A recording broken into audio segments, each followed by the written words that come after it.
1976. Fall asleep to hilarious history. The Bicentennial Blunder by Mark Twain. Copyright 2026. James Henderson. Chapter 1. The Resurrection of the Unwilling. I have always maintained that the greatest advantage of being dead is the sheer unadulterated privacy of it. There are no creditors in the grave, no editors demanding a final chapter, and, most importantly, no one asks you to attend a dinner party in honor of a man you despise. It is a quiet, permanent vacation where the service is admittedly slow, but the neighbors never complain about the noise. Therefore, you can imagine my profound irritation when, on a Tuesday morning in the year of our Lord 1976, I found myself not merely inclined toward wakefulness, but positively shoved into it by a cacophony that sounded like a choir of angels being systematically strangled with piano wire. My first sensation was one of profound atmospheric betrayal.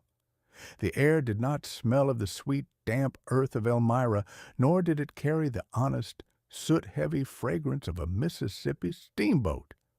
No, it smelled of burnt rubber, cheap cologne, and something I later learned was called smog, a portmanteau of smoke and fog, though it possessed none of the dignity of the former and all the suffocating persistence of the latter.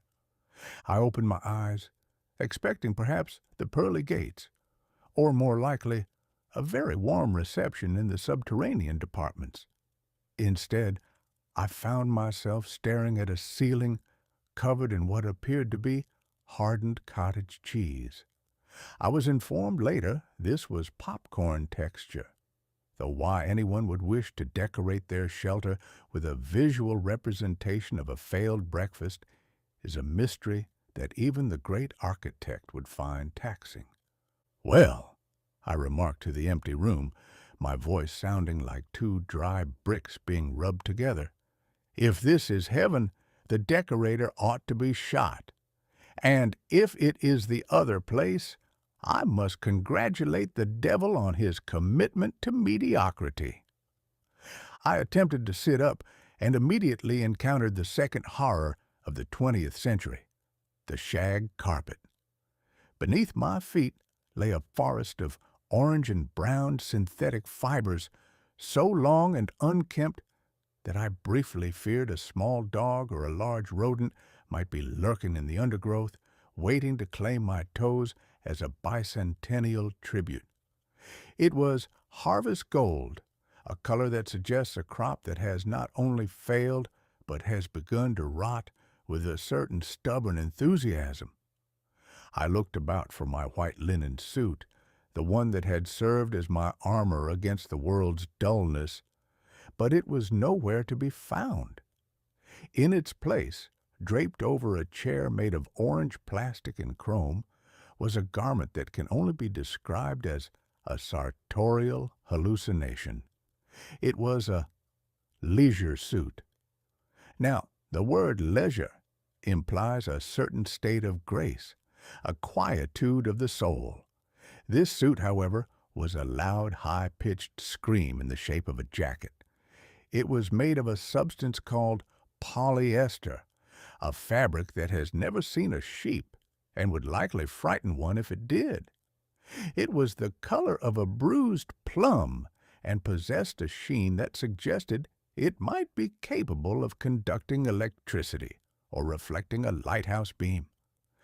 The trousers were flared at the bottom with such aggressive wideness that I feared I might accidentally take flight if a stiff breeze caught me. The lapels were so expansive they reached nearly to my shoulders, providing enough surface area to land a small bird or host a game of billiards. I struggled into this plastic skin, feeling like a sausage being forced back into its casing. I then discovered the shirt. It was nylon, decorated with a pattern of interlocking geometric shapes in various shades of brown and mustard, and it was designed to be worn open to the mid-chest, revealing a patch of graying chest hair that had no business being public property.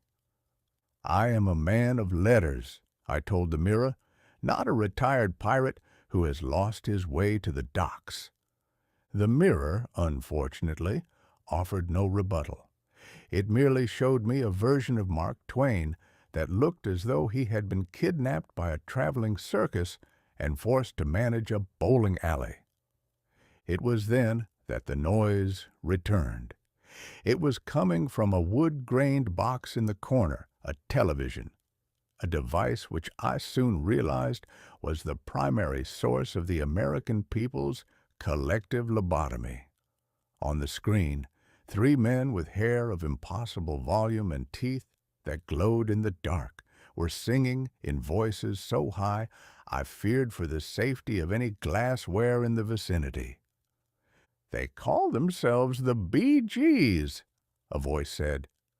I spun around, as much as one can spin in bell-bottoms without tripping over one's own dignity, to find a young man standing in the doorway.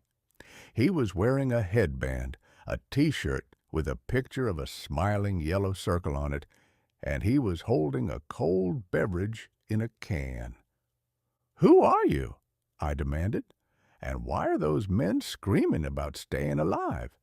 It seems a redundant thing to sing about if one is already doing it." "I'm your guide, man," the youth said, leaning against the doorframe. "You're back for the Bicentennial. 200 years of freedom, you know. We figured we'd bring back the great American wit to see how we've done." "How you've done?" I gestured wildly at the room, the carpet, and my own plum-colored thighs. "You have achieved the impossible. You have taken the most prosperous nation on God's green earth and turned it into a basement. You have traded the steam engine for the pet rock and the King James Bible for a magazine called People." The youth shrugged and took a sip of his drink. "It's 1976, Mr. TwAIn. Things are mellow." "Mellow?" I roared. "Mellow is a word for an overripe peach. It is not a word for a civilization. I see that you have celebrated your 200th year by inventing a suit that cannot breathe and music that consists of a man being stepped on by a mule in a high-pitched register." I walked to the window and pulled back the curtains, which were made of a heavy mustard-colored burlap. Outside, the world was a sea of massive, gas-guzzling iron beasts that moved with the grace of a wounded hippo. There were flags everywhere, red, white, and blue, draped over car lots, hamburger stands, and discount tire outlets. It was a riot of patriotism that felt less like a celebration of liberty and more like a desperate attempt to sell me a sofa at 20% off. "I see," I whispered, resting my forehead against the glass. "You have survived a civil war, a Great Depression, and 2 world wars, only to be defeated by a shortage of gasoline and a surplus of glitter." "It's the Bicentennial, man," the boy repeated, as if the word itself were a magical incantation that excused all follies. "There's a parade later. You're supposed to lead it." "Lead a parade? In this?" I plucked at the lapel of my leisure suit.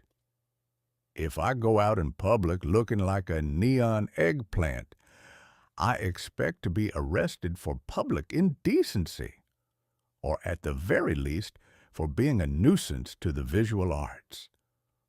I turned back to the room. On the coffee table lay a small cardboard box with air holes punched at the side. Inside, nestled on a bed of straw, was a smooth, ordinary stone. "And what is this?" I asked, picking it up. "An ancient relic? A piece of the true cross? A projectile for use against the Bee Gees?" "That's a pet rock," the boy said with a straight face. "It's a pet. You don't have to feed it or walk it." I looked at the rock. I looked at the boy. I looked at the harvest gold carpet. A slow, terrifying realization began to dawn on me. The human race had not evolved in my absence. It had simply run out of things to do and had decided to see how much nonsense it could tolerate before the whole structure collapsed. 200 years, I mused, setting the rock back in its hay. From Thomas Jefferson to a pet rock. From the Declaration of Independence to the leisure suit. It is a trajectory that would make a falling anvil look like an upwardly mobile enterprise. I sat down on the orange plastic chair. It groaned under my weight, a sound of shared misery. "Very well," I said, adjusting my cuffs. "If I am to be a witness to this mellow apocalypse, I shall require two things. First, a pen that does not require a battery. Second, a glass of bourbon that hasn't been improved by a chemist. If I am to be the ghost at this birthday party, I intend to be an expensive one." The boy nodded and turned to leave. "Oh, and one more thing," I called out. "Yeah?" "Tell the Bee Gees that if they don't stop singing in that falsetto, I shall personally see to it that the 19th century comes back and strikes them with a cane. It is a matter of national security." I was alone then, a man out of time, dressed in plastic, surrounded by shag, and contemplating a rock. I had been dead for quite a while, but as I looked out at the smog-choked horizon of 1976, I realized that the living were far more buried than I had ever been. They were just deeper under the polyester. The Bicentennial had arrived, and God help us all, I was the only one who seemed to remember that the point of a birthday is to have survived the year, not to have lost your mind in the process. I sighed, picked up the pet rock, and began to wonder if I could teach it to write my memoirs. It certainly seemed to have as much common sense as the rest of the population. Chapter 2. The Great National Birthday Party. If there is one thing the American people excel at above all other nations, including the French, who invented the art of the pointless revolution, and the British, who perfected the art of the polite colonization, it is the ability to turn a solemn historical milestone into a colossal multicolored yard sale. By the time I had descended from my harvest gold sanctuary and stepped out into the humid air of July 1976, I realized that the Spirit of '76 had been captured, bottled, and was currently being sold for $4.95 plus tax at every street corner. The Republic was 200 years old, and it was celebrating its maturity by dressing up like a toddler who had been given free rein in a ribbon factory. I walked down the sidewalk, my polyester trousers making a sound like two dry palm fronds arguing in a gale. Swish, swish, swish, which I found to be an excellent metronome for my growing despair. Everywhere I looked, the landscape was suffering from a terminal case of tricolor measles. There were red, white, and blue fire hydrants, which I assume was meant to make the local canines feel more patriotic in their daily duties, and red, white, and blue trash cans, which suggested that the most American thing one could do was discard one's refuse with a sense of national pride. "In my day," I remarked to a man sitting on a park bench who was wearing a shirt featuring a cartoon eagle drinking a beer, "we celebrated our independence by shooting off cannons and getting reasonably drunk in the town square. We did not feel the need to paint the curbstone like a barbershop pole." The man looked at me, his eyes hidden behind a pair of aviator sunglasses that were large enough to serve as windshields for a small locomotive. "Take it easy, Pops," he said, through a cloud of blue cigarette smoke. "It's a birthday party. Don't be a bummer." "A bummer?" I repeated the word, letting it roll around my tongue like a sour grape. "Is that what we call a man who retains a shred of his original faculties? If so, I shall wear the title with the same dubious pride you wear that polyester mesh cap." I continued my pilgrimage toward the center of town. I passed a grocery store that was advertising Bicentennial beef. I can only assume this was meat that had been aged since the signing of the Declaration, though given the culinary standards I had observed thus far, it was more likely just regular cow meat, with a small paper flag stuck in the gristle. There were bicentennial buckets of fried chicken, bicentennial bedspreads, and even, heaven help us, bicentennial toothpicks. It appeared that the American merchant had looked upon the sacrifice of the Founding Fathers and seen primarily a magnificent opportunity to move a great deal of stagnant inventory. If Thomas Jefferson had known that his legacy would eventually be used to sell discount radial tires, he might have stayed at home and taken up knitting instead of drafting the foundational document of Western democracy. I found myself standing before a window display in a department store. Inside, a group of plastic mannequins had been arranged to recreate the crossing of the Delaware. Washington was there, standing tall in a boat made of lucite, but he was wearing a digital wristwatch and holding a box of laundry detergent. The sign above him read, "George washes tons with new, improved bleach." I leaned my head against the cool glass and sighed. A century ago, I had written that the report of my death was an exaggeration. Looking at this display, I began to wish that the report had been strictly accurate and that I had stayed in the ground where the marketing departments of the world couldn't reach me. 200 years of progress, I muttered to a passing youth who was wearing hair so long and unwashed it could have been used to insulate a barn. We began with a cry for liberty, and we have ended with a buy one, get one free sale on commemorative ashtrays.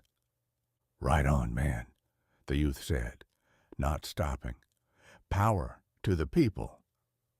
"The people already have the power," I called after him. "The problem is they are using it to buy mood rings and platform shoes." To distract myself from the commercial rot, I sought out the tall ships that everyone was whispering about with such reverence. I was told that these great sailing vessels were being brought into the harbors to remind us of our nautical heritage. Being an old pilot myself, a man whose heart still beats to the rhythm of the Mississippi, I felt a flicker of genuine interest. Perhaps, I thought, here I would find a shred of the old dignity. I reached the waterfront and saw them. They were magnificent, certainly. They had the grace of giant swans and the intricate rigging of a spider's web. But as I watched, a swarm of small fiberglass motorboats began to circle them like yapping terriers around a dignified mastiff. These modern boats were piloted by men in short shorts who were shouting into CB radios and throwing aluminum cans into the water. The contrast was enough to make a man weep. On the one hand, you had the silent, majestic ghosts of the 18th century, powered by the very breath of God. On the other, you had the loud, stinking, vibrating toys of the 20th, powered by a substance that everyone complained was too expensive, but no one was willing to stop using. I sat down on a pier and watched a television crew interview a woman who was dressed as Betsy Ross. She was complaining that the synthetic blend of her costume was giving her a rash. "Tell me, madam," I said, leaning over, "if the original Betsy had used 100% Orlon for the first flag, do you think the British would have surrendered sooner out of sheer aesthetic horror?" She looked at me with the vacant stare of a person whose brain had been replaced by a transistor radio. "I'm just here for the parade, mister. Is your suit from Sears? My husband has one in midnight teal." "My suit," I said, standing up and brushing a stray bit of lint from my plum-colored sleeve, "is a penance. I am wearing it as a physical manifestation of the sins of the age, and I shall thank you not to compare me to your husband unless he also feels like a giant grape that has been stuffed into a compression chamber." I walked away, my mind turning to the men of 1776.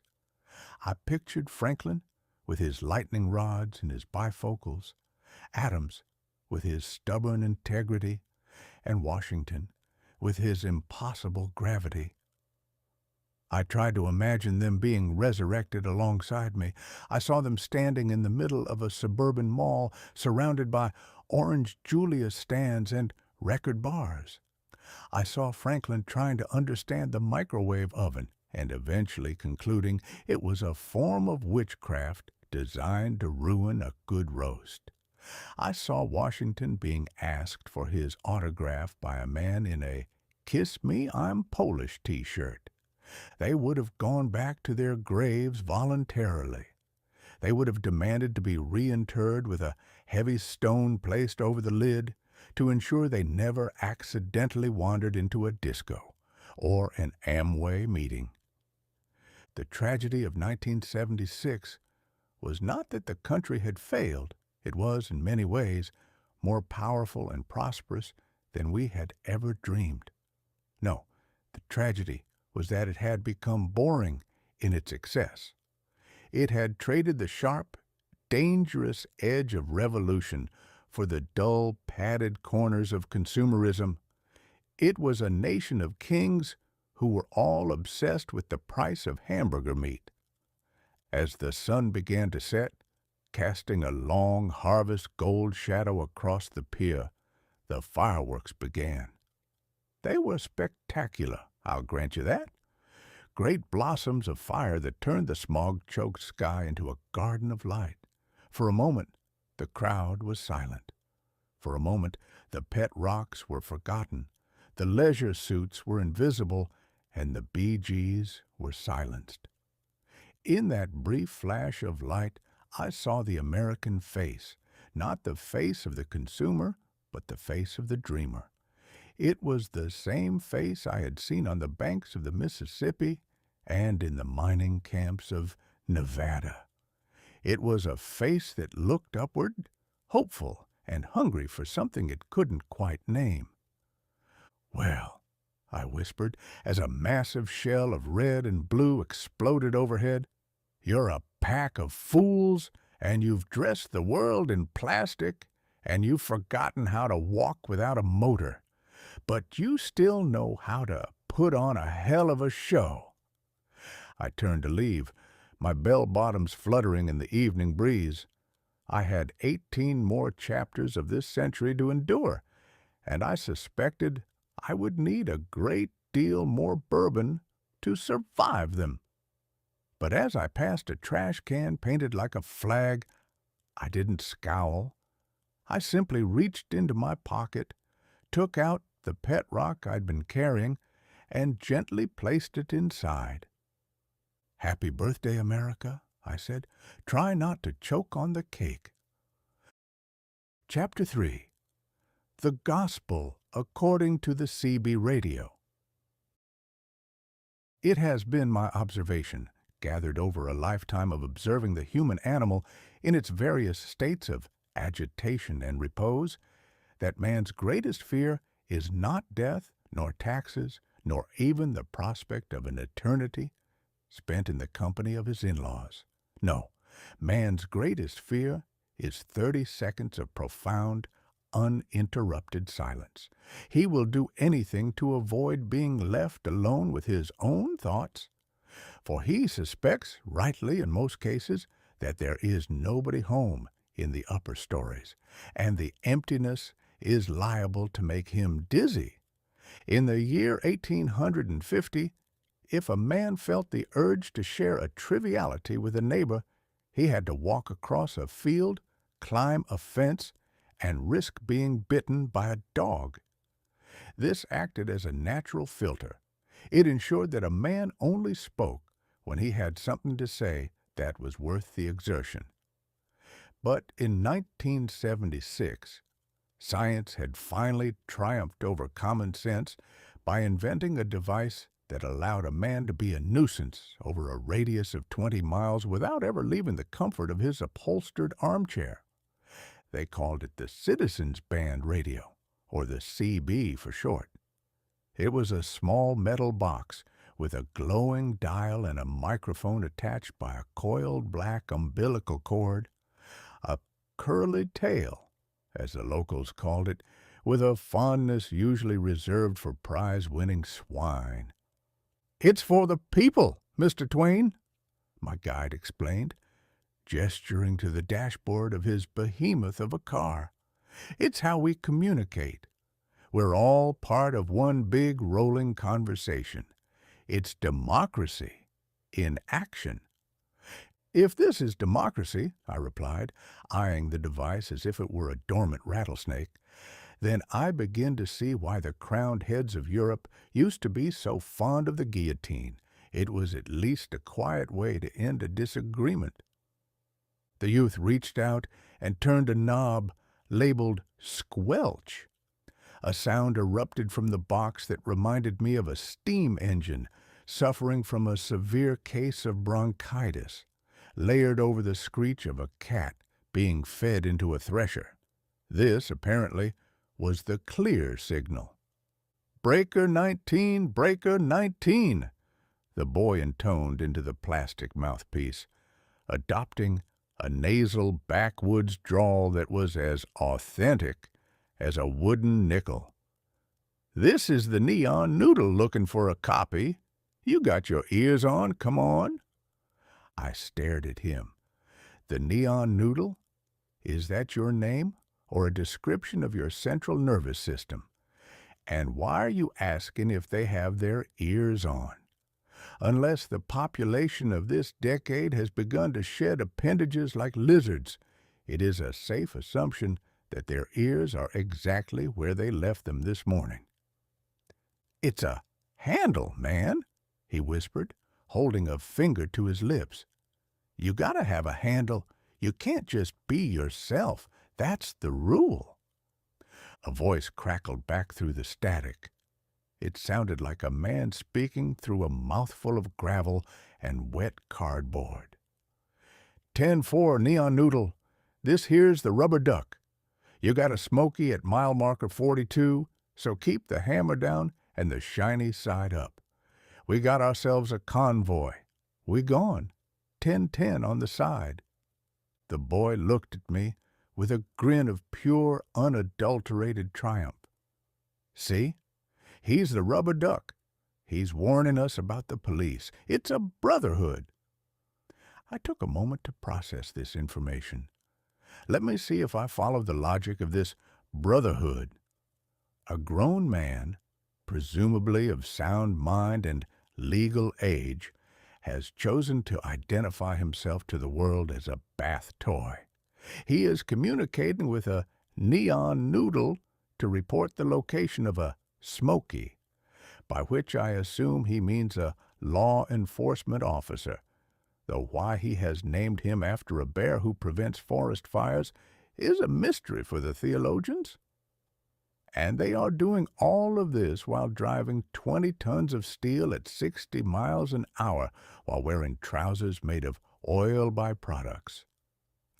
I leaned back against the seat, which was covered in a fabric that felt like a coarse grade of sandpaper. "In my time on the river," I said, my voice taking on the cadence of a man who had actually earned his keep. We had a system of signals. A whistle meant something. A bell meant something. A lantern held a certain way could save a ship and 100 lives. It was a language of necessity, born of the wind and the current. But you have taken the miracle of the electromagnetic wave and used it to tell a stranger that you are currently passing a gas station and that your handle is Pork Chop Express. It is a tragedy of Shakespearean proportions, performed by a cast of monkeys. "You're just not into the lingo, Mr. TwAIn," the boy said, undeterred. "Here, you try it. Think of a handle, something classic." I took the microphone in my hand. It felt oily. I thought of my life, my work, and the sheer, staggering absurdity of being resurrected in an age where people wore shoes with 4-inch heels and thought a rock was a suitable companion. "Breaker, breaker," I said, my voice echoing through the cabin. "This is the sullen sage of the 19th century. I am looking for a copy from anyone who remembers how to use a verb or a noun without the assistance of a nursery rhyme. I am currently located in a state of profound bewilderment, and my hammer is down because I am trying to reach the end of this century as quickly as humanly possible. Do you read me, you gaggle of plastic-coated loons? Come on." There was a long, static-filled silence. Then a voice emerged. "Hey, who's the weirdo with the dictionary? You sound like my English teacher after a fifth of gin. Cut the chatter, Beaver. You're stepping on my signal. 10-4?" I clicked the button. "I am not a beaver, sir, though I have been told I possess a certain industriousness. I am a man who once commanded the respect of audiences on 3 continents, and I find it highly irregular to be told I am stepping on the signal of a man who likely couldn't find his own hat with a map and a search party." "Get off the air, you old goat. We're trying to talk about the Convoy movie." I handed the microphone back to the boy. "The Brotherhood seems a bit exclusive," I remarked. "It appears that the only thing more sacred than the 10-4 is the right to be aggressively ignorant in a public forum." For the next hour, I was forced to listen as the boy engaged in a series of conversations that were as thin as a pauper's soup. They discussed the price of diesel. They discussed the quality of the coffee at various roadside sheds. They discussed the merits of various brands of fuzz busters, devices designed to detect the aforementioned smoky bears before they could do their duty. It occurred to me that the CB radio was the ultimate expression of the 1976 American soul. It was loud, it was anonymous, and it allowed a man to feel like a rebel while he was sitting perfectly still in a traffic jam. Every bank clerk in America had a CB in his station wagon, pretending he was a long-haul trucker named Iron Man or Midnight Rider, when in reality he was just a man named Harold who was late for his dental appointment. It was a masquerade ball on wheels. The country had become so bored with its own safety and its own mellow existence that it had to invent a fantasy world where every highway was a battlefield and every patrolman was a tyrant to be outwitted. "Tell me," I asked the boy, "does anyone ever use this thing to say anything important? Has anyone ever broadcast a poem or a philosophical treatise or even a particularly good recipe for a blackberry cobbler?" "Nah," he said, adjusting the dial. "That would be dead air, man. People would just tell you to shut up. It's about the flow. It's about staying in touch." "Staying in touch with what?" I asked. The collective vacuum? You are whispering into a hurricane of static and receiving nothing but echoes of your own triviality. It is like a man shouting into a well and being delighted that the well shouts back, even though the well hasn't got a thought in its head. We passed a sign that said, Bicentennial Rest Stop, 2 miles. A group of motorcyclists roared past us, their jackets adorned with eagles and lightning bolts. One of them had a CB antenna whipped back in the wind like a frantic fishing pole. You know, I mused, I once wrote that the human race consists of the dangerously insane and such as are not. In 1976, the distinction has become so blurred that I doubt even a microscope could find the line. You have turned the air itself into a playground for the mindless. You have captured the lightning and forced it to carry the news that a man in a van has just seen a dead skunk in the middle of the road. That's a song, too, the boy exclaimed. Dead Skunk by Loudon Wainwright III. It's a hit. I closed my eyes and leaned my head against the vibrating glass of the window. Of course it is. In an age where a rock is a pet and a plastic suit is high fashion, a song about a flattened polecat is the only logical conclusion. It is the anthem of the era. I reached out and turned the power knob on the CB radio. The static died instantly. The rubber duck vanished into the ether. The neon noodle was silenced. The smoky bears were left to hunt in peace. The silence that followed was magnificent. It was a 19th century silence, sturdy, deep, and full of the potential for a coherent thought. Hey, the boy protested. I was waiting for a 20 count from Lady Sunshine. Lady Sunshine will have to find her own way through the darkness, I said, folding my arms. For the next 20 miles, we are going to practice a forgotten art. It is called thinking. It doesn't require a handle. It doesn't need a battery. And I promise you it is far more dangerous than anything you've heard on Channel 19. The boy looked confused, as if I had suggested we begin a formal study of Sanskrit. He gripped the steering wheel of his harvest gold chariot and stared at the road ahead. I looked out at the rolling hills of the American landscape, draped in their bicentennial finery. I realized then that the CB radio wasn't just a gadget. It was a symptom.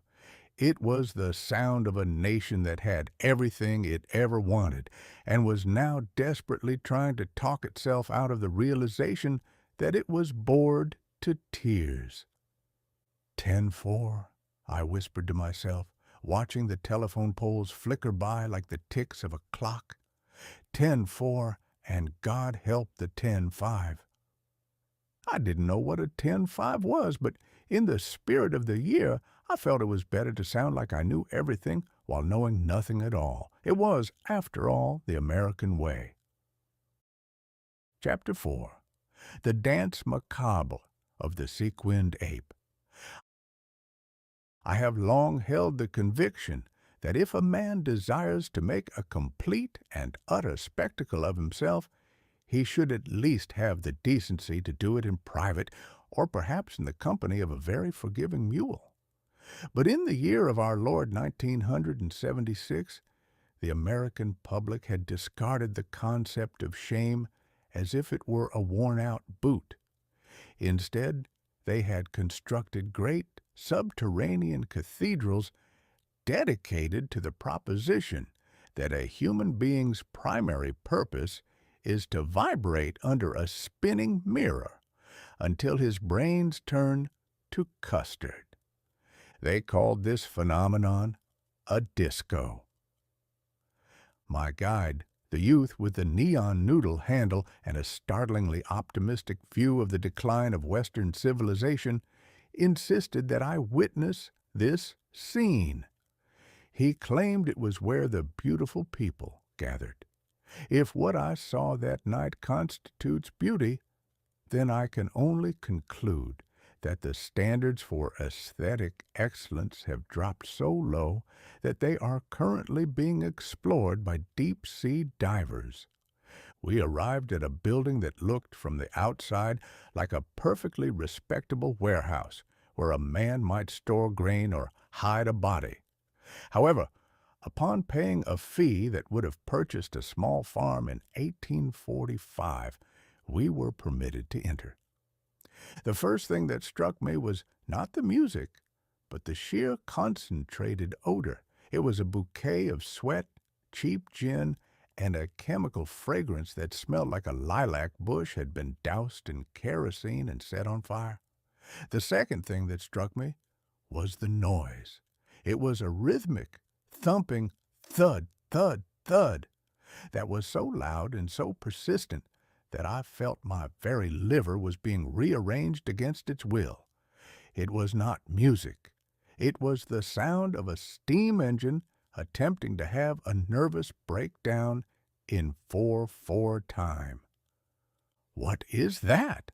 I shouted over the din, clutching my ears. "Is the boiler about to explode? Should we evacuate the women and children?" "That's the beat, man!" the youth yelled back, his eyes glazed with a terrifying kind of joy. "It's the hustle. It's what makes you move." "I am moving," I roared. "I am moving toward the exit. This is not an invitation to dance. It is a sonic assault on the fundamental principles of the inner ear." But I was swept forward by a tide of people dressed in garments that should only be worn by individuals who have lost a very serious bet.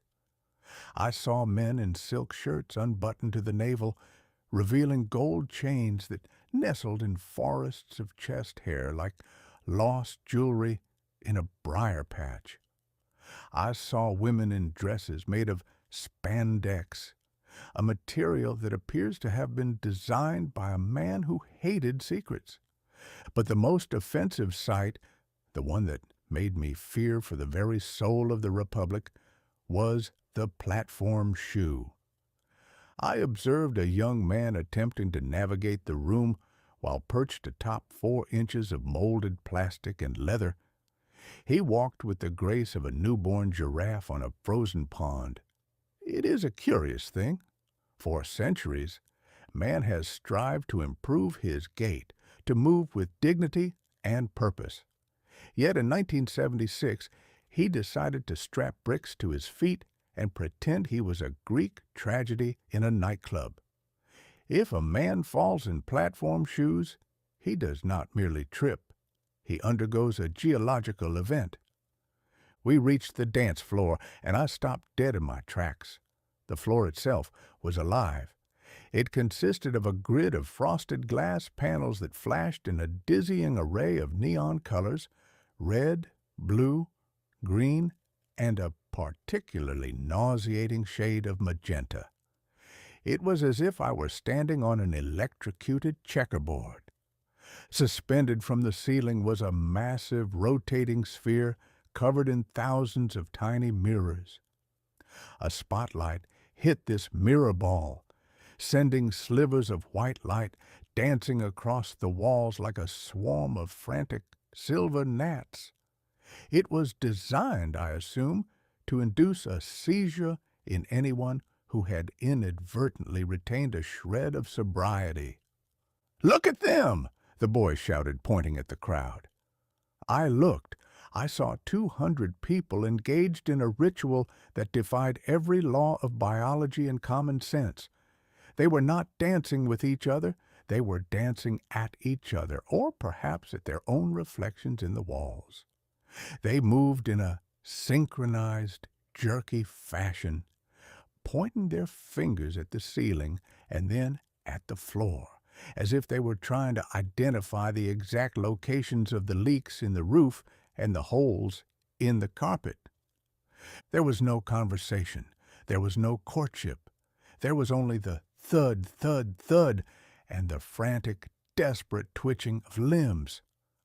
I watched one gentleman who appeared to be suffering from a localized earthquake in his hips.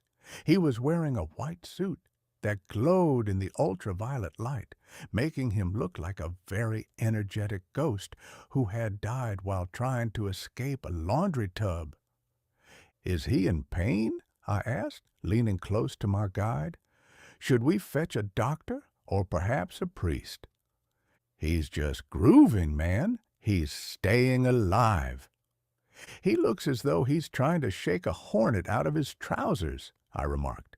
"If this is what it takes to stay alive in this decade, I think I should prefer the alternative. At least the dead are allowed to remain stationary."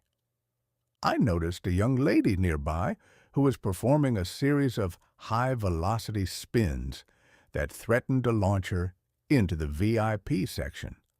Her hair was a massive, frizzy halo of blonde curls that defied gravity and, quite possibly, the basic laws of physics. She was wearing hot pants, a garment so brief that it would have caused a riot in a logging camp, and she was smiling with a vacancy that suggested her mind had left the building 3 hours ago and was currently seeking asylum in a quieter neighborhood. It occurred to me then that the disco was the ultimate temple of the me decade. It was a place where you could be surrounded by hundreds of people and yet remain entirely, perfectly alone.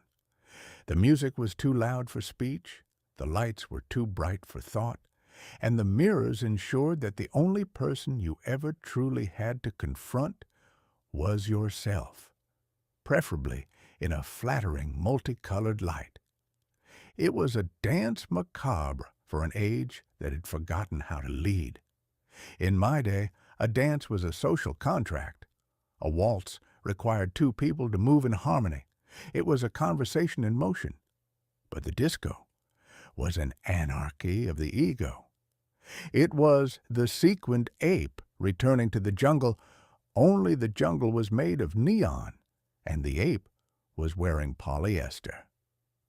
"I have seen enough," I said, tugging at the boy's sleeve. "Take me away from this neon purgatory before I am tempted to join them. I fear that if I stay another 10 minutes, my mustache will spontaneously turn into a goatee, and I shall start demanding a drink called a tequila sunrise."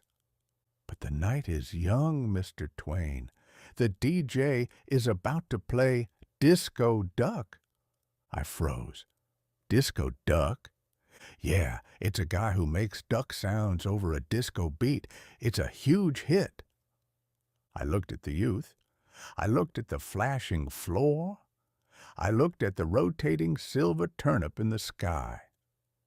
"The human race," I said, my voice heavy with the weight of 70 years in the grave and 3 hours in 1976, "is a magnificent failure.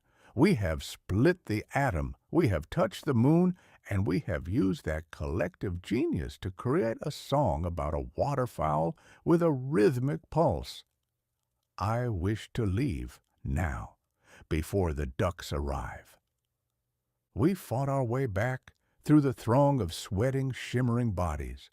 As we reached the door, the thud, thud, thud followed us out into the cool, smoggy night like a persistent creditor. I stood on the sidewalk and took a deep breath of the tainted air. It felt like roses compared to the chemical soup of the club. I looked at my plum-colored leisure suit, which was now damp with the perspiration of 100 strangers, and I felt a profound sense of mourning. "You know," I said to the boy as we walked toward the Harvest Gold car, "I once wrote that all you need in this life is ignorance and confidence, and then success is sure.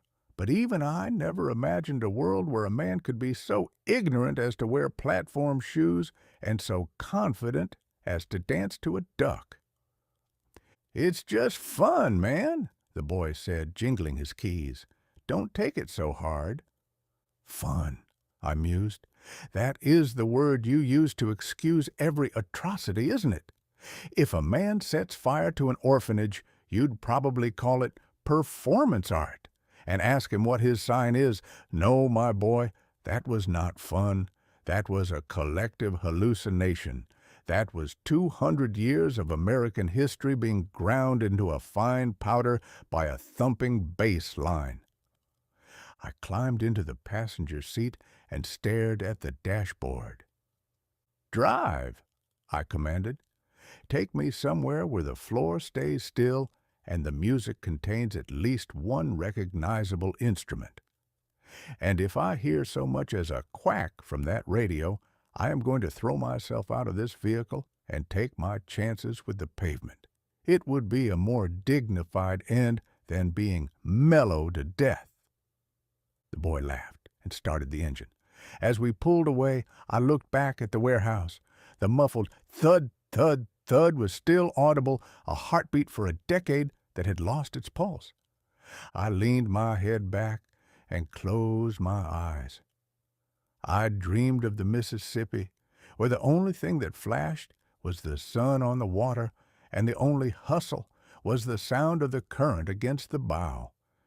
It was a long way from 1976, and every mile was a mercy. Chapter 5. The Miraculous Knife of the Eternal Slicing. The Midnight Liturgy of the Flickering Blue Light. It has been my long-held observation that the human mind, when deprived of sleep and subjected to the steady, hypnotic hum of an electric shovel at 2 o'clock in the morning, becomes as soft and malleable as a fresh batch of bread dough. In my previous century, if a man found himself awake at such an ungodly hour, he had the decency to stare at the ceiling and contemplate his sins, or perhaps rise to write a letter of grievance to his local newspaper. But in 1976, the American public has discovered a new way to endure the dark night of the soul. They surrender their faculties to a high-speed, high-decibel secular religion known as the infomercial. I sat in my Harvest Gold parlor, encased in a plum-colored leisure suit that felt increasingly like a personal greenhouse, and watched as the regular programming, a series of jiggling starlets and detective shows, faded into the static. Out of the white noise emerged a man who possessed the vocal cords of a foghorn and the frantic, wide-eyed energy of someone who had just consumed a bucket of high-octane coffee and was currently attempting to vibrate his way into a higher dimension. This man was a priest of the new commerce. He did not ask for your soul. He asked for your 1995. He did not offer salvation. He offered a set of knives that promised to solve every problem known to modern man, from the dullness of a tomato to the stubborn resistance of a lead pipe. He called them Ginsu knives. The prophet of the hard sell. In my day, a peddler was a man with a cart and a weary horse who traveled from town to town selling tin whistles and suspicious tonics for the liver complaint. He was a quiet nuisance, easily avoided by closing the front gate. But the 1976 peddler is a different beast entirely. He is a master of the demonstration. He understands that the American consumer does not want to be told about a product. He wants to be witness to a miracle. "Look at this," the man roared, his voice possessing a quality that could likely peel paint from a wall at 50 paces. "You've seen ordinary knives. You've seen knives that couldn't cut a wet noodle, but you have never seen the Ginsu." He held aloft a piece of serrated steel with the reverence a knight might accord to Excalibur. He did not start by cutting something sensible, like a loaf of bread or a side of beef. No, he started with a tomato. Now, a tomato in 1976 is a delicate, watery thing. possessed of a skin that seems specifically designed to frustrate any man who hasn't sharpened his blade since the Eisenhower administration. The man with the steel voice placed the tomato on a cutting board and, with a flourish that would have made a stage magician weep with envy, sliced through it with such impossible ease that the tomato appeared to be falling apart out of sheer respect. He produced slices so thin you could read a Bicentennial commemorative plate through them. "Unbelievable!" a voice from the studio audience screamed. It was a cry of genuine, terrified wonder, as if the man had just turned water into wine or a pet rock into a gold bullion. The bicentennial blasphemy, the lead pipe.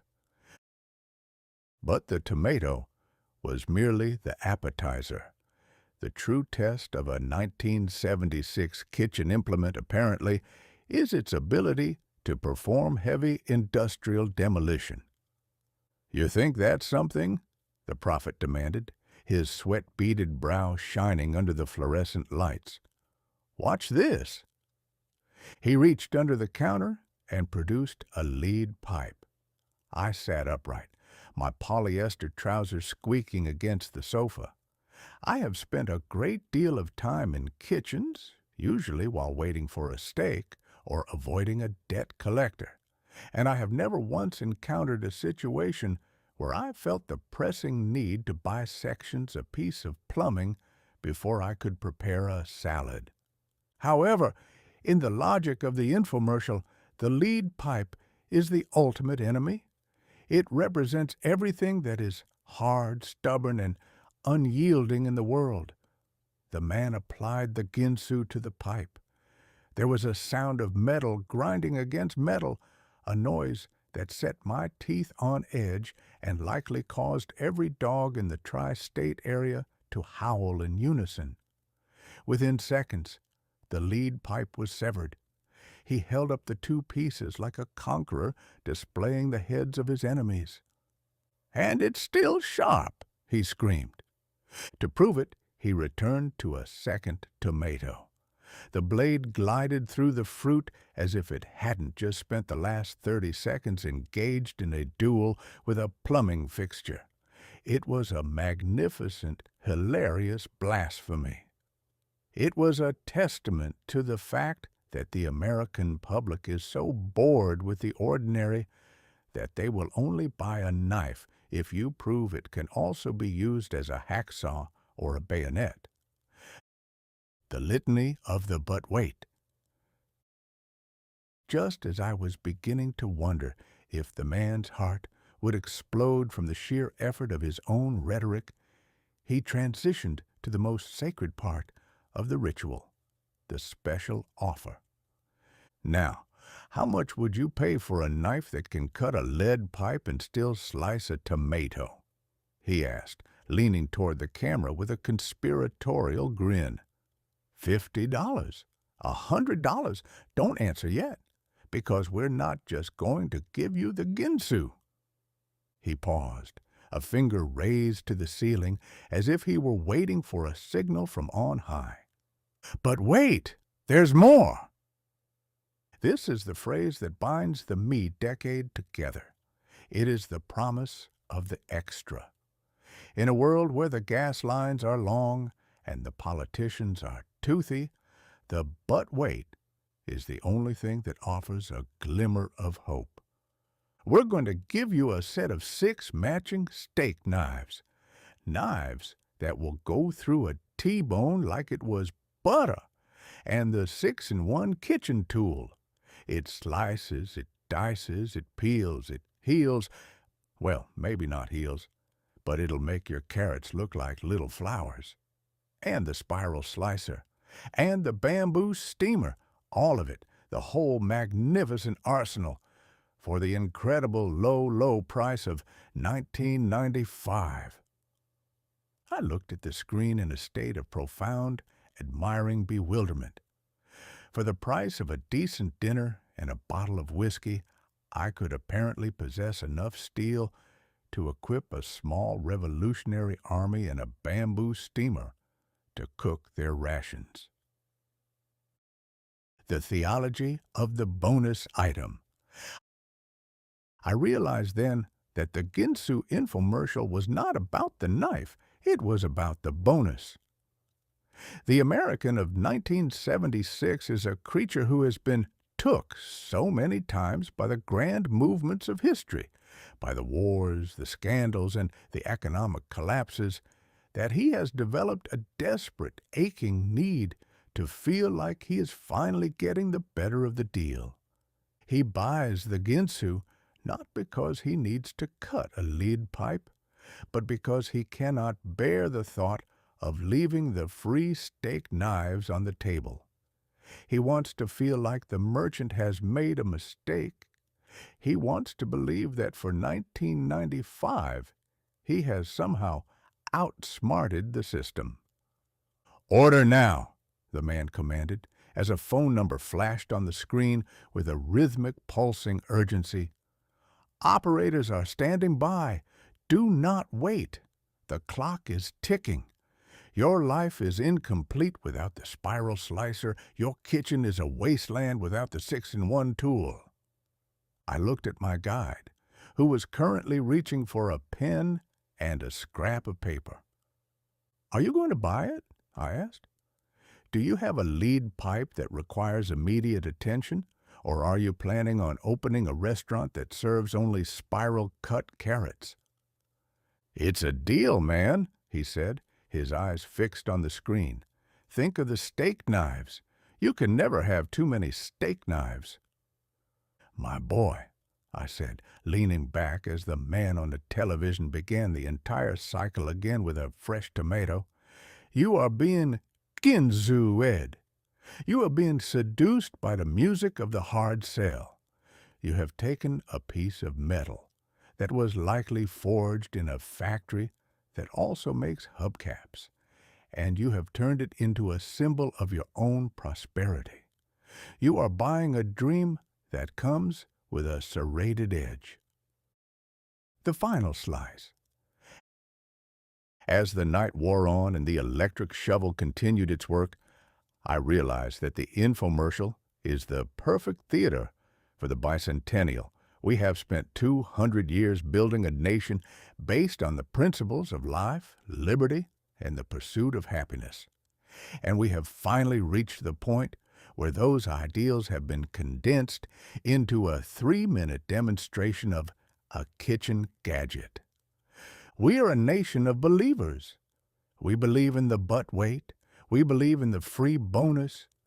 We believe that if we just buy the right set of knives, our lives will finally become as clean, as symmetrical, and as easy as those paper-thin tomato slices. I sat there in the quiet of the 1970s night, listening to the man scream about lifetime guarantees, and I felt a strange, begrudging respect for him. He is the ultimate American. He is the heir to the snake oil salesman and the riverboat gambler. He knows that the human soul is a vacuum that will happily fill itself with anything that is shiny, loud, and comes with a free bamboo steamer. "I'm calling," the boy announced, picking up the telephone. "Tell them I sent you," I said, closing my eyes, "and ask them if the 6-in-1 tool can also be used to remove a leisure suit in a hurry. If so, tell them to send me 2. I'll pay the extra $19.95, provided they don't ask me what my sign is." The electric shovel flickered, the lead pipe fell in two, and the great machinery of American consumerism hummed along in the darkness. It was a miraculous age, truly, an age where you could cut through anything except the sheer, unadulterated nonsense of the decade itself. In a world where everything is, "But wait, there's more," do you think we've forgotten how to be satisfied with enough? Chapter 6. The Duel of the Toothless Lions.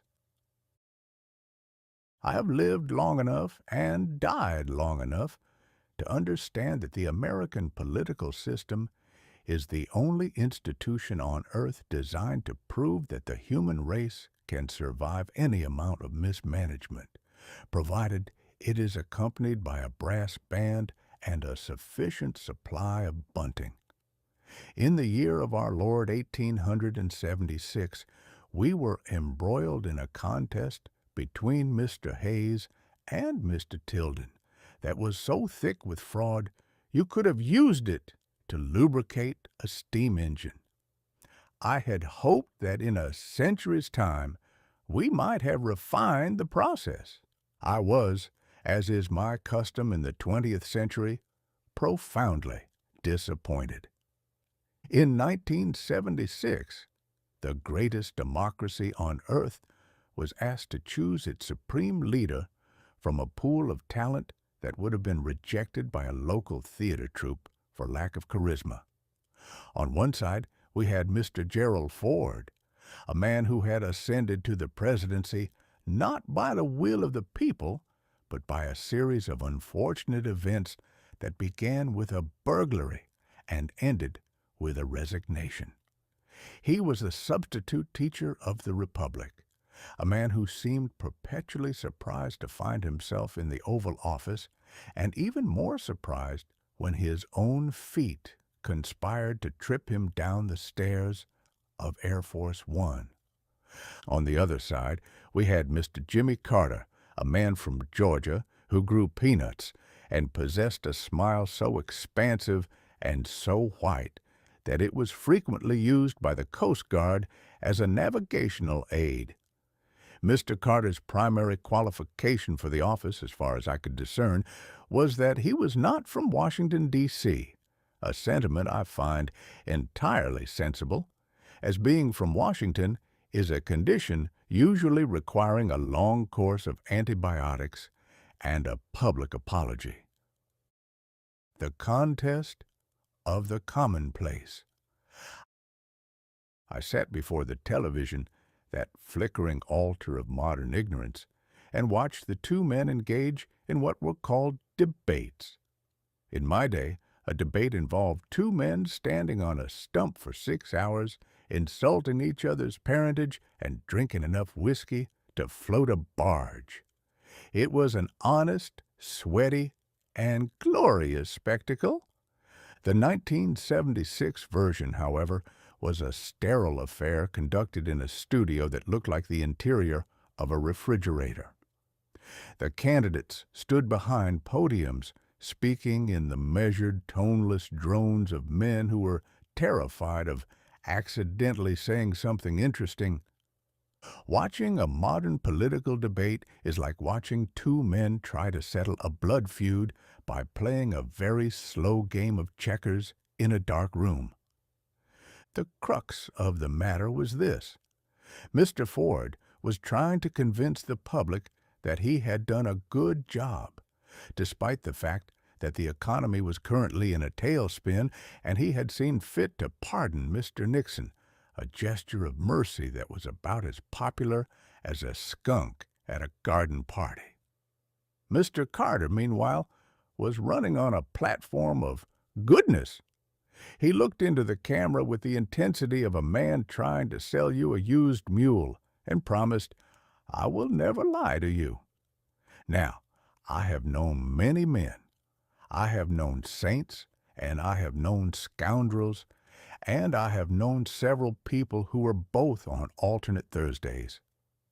But I have never met a politician who did not lie.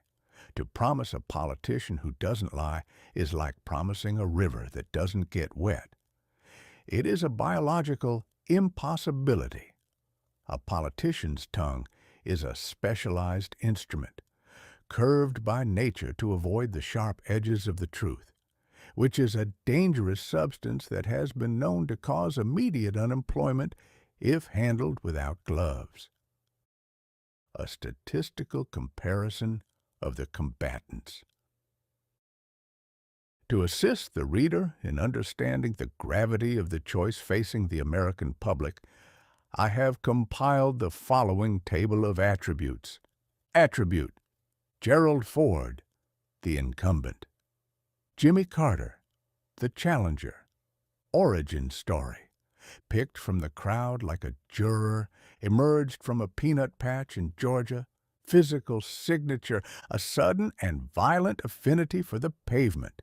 A smile containing 32 more teeth than necessary. Political strategy. Trying to act as if nothing happened in 1974. Promising to be the most honest man since Adam. Chief adversary. Gravity and the ghost of Richard Nixon. A Playboy magazine interview and the English language. Public image. A dependable, if slightly confused uncle. A Sunday school teacher with a very large nuclear arsenal. The Peanuts and the Playboy. As the campaign progressed, the level of discourse reached heights of absurdity that even I, a man who once edited a newspaper in Virginia City, found breathtaking. Mr. Carter, in an effort to prove he was hip to the modern era, gave an interview to a magazine that primarily features photographs of ladies who have forgotten to dress. In this interview, he confessed to having lusted in his heart.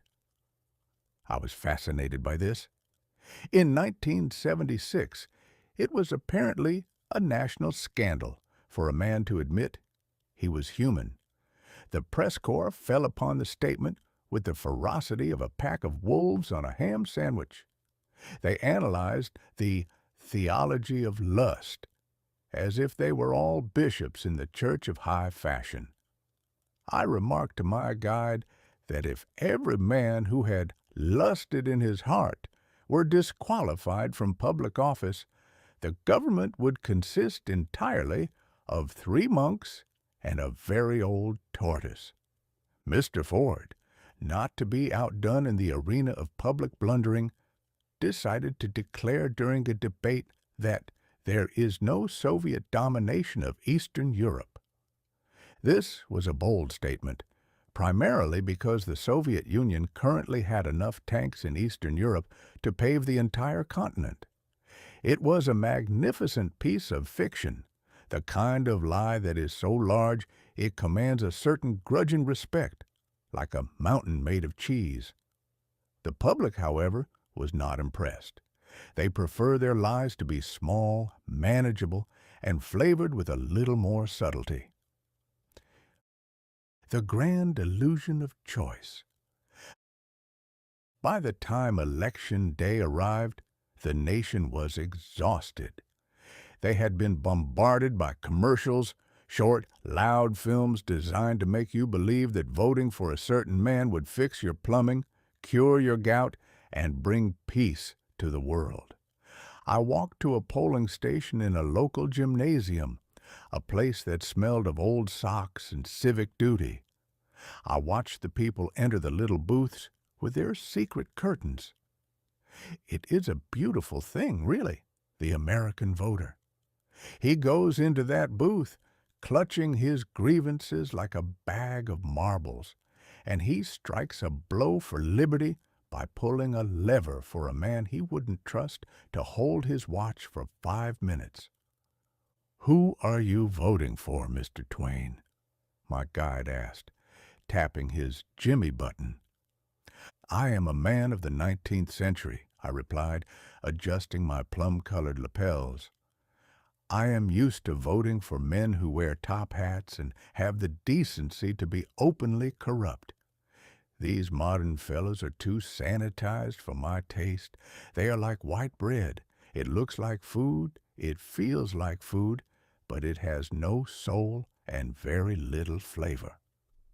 In the end, Mr. Carter won by a hair's breadth. The peanut farmer had defeated the accidental president. The smile had triumphed over the stumble. I stood in the town square as the news was announced on a giant electronic screen. People were cheering, crying, or staring into their beer with a sense of impending doom. I realized then that the 1976 election wasn't about policy or philosophy. It was a national exorcism.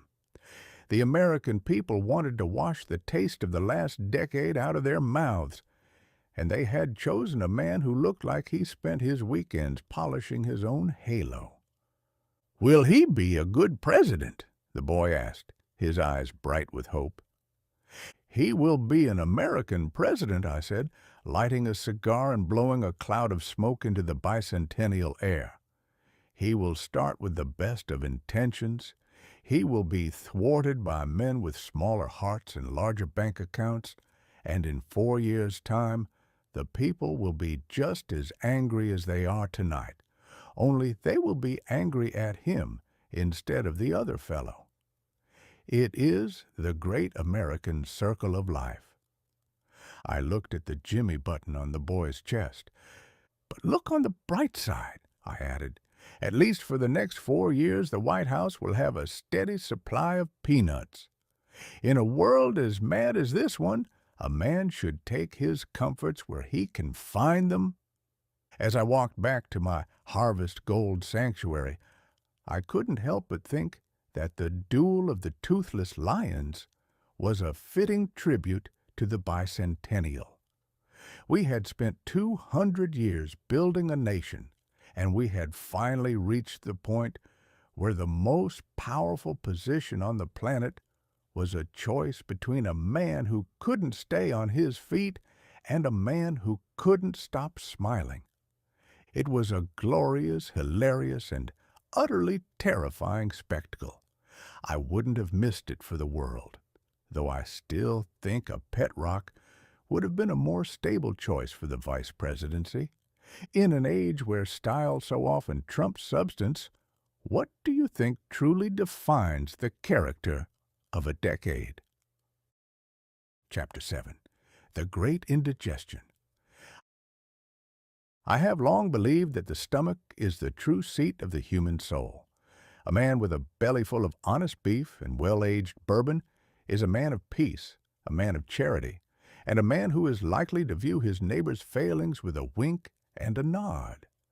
But a man whose digestive tract is currently engaged in a desperate losing battle with a substance that was invented in a laboratory by a group of chemists with no regard for the 10 Commandments, that man is a menace to society and a candidate for the lunatic asylum. In my previous century, a meal was an event. It had a beginning, a middle, and an end, and it usually involved something that had once had a pulse or had at least been pulled from the earth by a person who knew its name. In 1976, however, eating has been replaced by refueling, and the fuel itself has more in common with the grease used on a locomotive's axles than with anything found in a kitchen. The tabernacles of the extruded meat. My guide, the youth whose optimism for the future is as boundless as his ignorance of the past, insisted on taking me to a fast food establishment. He spoke of it with the reverence a pilgrim might reserve for the shrine at Lourdes. "It's efficient, Mr. TwAIn," he chirped, as we pulled into a parking lot presided over by 2 massive yellow plastic arches that looked like the skeletal remains of a giant's wishbone. "You can get a whole meal in under 3 minutes." "Speed," I remarked as we approached the counter, "is a virtue in a horse race or a house fire. It is a profound vice in a kitchen. A man who eats in 3 minutes is a man who treats his body like a furnace into which he is shoveling coal simply to keep the steam up. He has forgotten that the point of a meal is to enjoy the journey, not to reach the destination as quickly as possible." We stood before a brightly lit menu board that featured photographs of food so vibrant, so symmetrical, and so perfectly glossy that I suspected they had been carved from wood and painted by a master of the Dutch school. I ordered something called a quarter pounder. The name itself is a masterpiece of deceptive engineering. It sounds substantial. It sounds like a challenge. It sounds like a piece of the American frontier served on a bun. But when the object finally arrived, wrapped in a square of waxy paper that felt like a secret map to a buried treasure, I realized I had been took yet again. A structural analysis of the modern hamburger. For the benefit of posterity, I have attempted to catalog the components of this 1976 marvel. The bun, a substance with the structural integrity of a damp sponge and the nutritional value of a cloud. It is designed to dissolve upon contact with the human tongue, thereby bypassing the need for mastication, a process I am told is considered too time-consuming for the modern American. The meat, a gray circular disc that has been compressed with such geological force that it has forgotten it ever belonged to a cow. It possesses no flavor of its own. It merely acts as a medium for the transportation of salt and special sauce. The special sauce, a viscous, orange-tinted liquid that I suspect is the primary byproduct of the leisure suit industry. It is sweet, it is tangy, and it has the persistence of a bad reputation. The pickle, a single, lonely slice of translucent green vegetable that looks as though it is trying to escape the bun, but has been pinned down by a glob of mustard. "Well?" the boy asked, watching me with the intensity of a scientist observing a particularly slow-witted hamster. "What do you think?" "I think," I said after a cautious nibble, "that if the pioneers had been fed this on the trail to Oregon, they would have turned the wagons around at the first sign of a hill. It is a feat of modern chemistry, certainly. It is food that has been stripped of its dignity and sold for 40 cents. It is the pet rock of the culinary world. The aluminum triptych of the TV dinner. But the horrors of the fast food joints were as nothing compared to the supermarket, a cathedral of consumerism where the aisles are lined with boxes of instant everything. In 1976, the American housewife, or more likely, the American bachelor, has been convinced that the greatest threat to their happiness is the act of peeling a potato. To solve this crisis, the wizards of industry invented the TV dinner.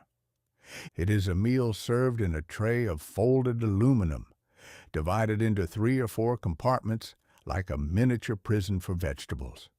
You place it in the oven or a microwave, a device that uses invisible rays to agitate the water molecules until the food is hot on the outside and frozen in the center, and 15 minutes later, you are ready to dine.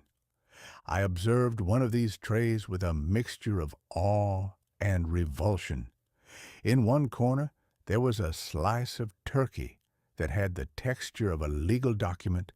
In another, a mound of mashed potatoes that looked like a plasterer's mistake.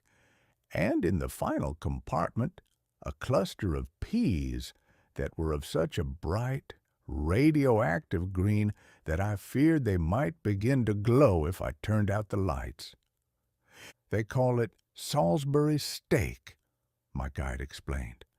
"Salisbury was a city in England," I countered. "This is a crime in a tray. Why must everything be processed? Why must the human race be fed like a flock of geese in a foie gras factory? You have taken the joy of the hearth and replaced it with a 3-compartment casket for a dead bird." The gelatinous nightmare, the Jell-O salad. But the crowning achievement of 1970s cuisine, the one that truly made me wonder if the species had finally given up the ghost of sanity, was the Jell-O salad. In my day, gelatin was a dessert. It was sweet, It was jiggly, and it was generally harmless. But in 1976, someone decided that the only way to improve a perfectly good vegetable or a piece of ham was to suspend it in a quivering, lime-flavored, translucent block of goo. I was served one of these at a potluck dinner. It was a ring-shaped mold of bright green gelatin. Inside, suspended like prehistoric insects in amber, were shredded carrots, pieces of canned pineapple, and, God help us, blobs of mayonnaise. A Jell-O salad is the only food that looks like it is trying to hide its ingredients from the authorities. It is a salad that has lost its nerve. I poked it with a fork. It wobbled. I poked it again. It shuddered with a deep existential dread. "Is it supposed to move?" I asked the hostess, a woman wearing a dress with a pattern of giant sunflowers that made me feel like I was being attacked by a botanical garden. "It's refreshing, Mr. TwAIn. It's a summer delight." "Madam," I said, "I have seen many delights in my time, but a shrimp encased in lemon-flavored gelatin is a nightmare that would make Edgar Allan Poe wake up screaming. It is a violation of the natural order. A vegetable should be free to be a vegetable. It should not be held hostage by a dessert." Conclusion: the chemistry of the soul. As I sat on the porch of my harvest gold dwelling later that evening, sipping a glass of water that I was told had been treated with fluoride to strengthen my teeth, as if I needed armor to bite into a sponge bun, I realized that the great indigestion of 1976 was more than just a matter of the stomach. A nation that eats space food like Tang, a powdered orange drink that has never seen a tree and tastes like a battery, is a nation that has lost its connection to the earth. A nation that prizes convenience above character in its kitchen is a nation that will eventually prize style above substance in its leaders. We are what we eat, they say. If that is true, then the American of 1976 is a creature made of high fructose corn syrup, red dye number 2, and a great deal of optimistic plastic. He is bright, he is colorful, he is mellow, and he is likely to last for 6,000 years in a landfill without showing a single sign of decay.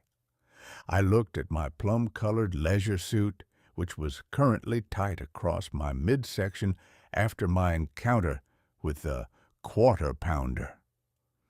"Well," I muttered to the darkness, "at least the polyester will expand. It is the only thing in this decade that seems to understand the true nature of the human condition, which is to say, it is a magnificent, stretchy, and utterly artificial container for a great deal of hot air." I decided then and there that for the next chapter of my resurrection, I would seek out a steak that hadn't been through a blender. But in 1976, I suspected I had a better chance of finding a politician who didn't want to be my best friend. In a world where food is designed in a lab, do you think we've lost the ability to taste the truth of things? Chapter 8. The Electric Shovel. It has often been remarked, usually by people with a vested interest in selling you a new set of encyclopedias, that the hearth is the heart of the home. For centuries, the fireplace was the center of human gravity. It was a place for reflection, for the spinning of yarns, and for the quiet contemplation of the wood smoke as it drifted toward the stars. But by the year 1976, the American public had decided that looking at a burning log was entirely too intellectually taxing. They had replaced the fireplace with a glowing wood-grained box that did the thinking, the dreaming, and the laughing for them, leaving the viewer with nothing to do but sit in a state of catatonic grace and slowly lose the ability to blink. They call it television, though a more honest name would be the electric shovel, for its primary purpose appears to be the systematic excavation of the human brain until nothing remains but a hollow space suitable for the storage of soap jingles and light beer advertisements.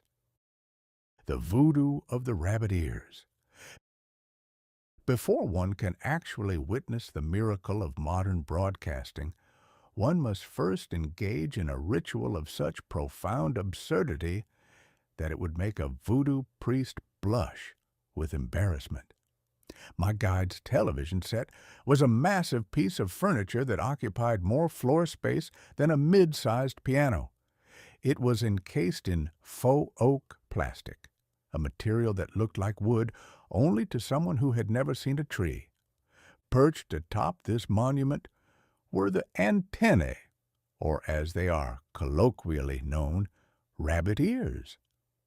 I watched with fascination as the youth spent 15 minutes wrestling with these silver stalks.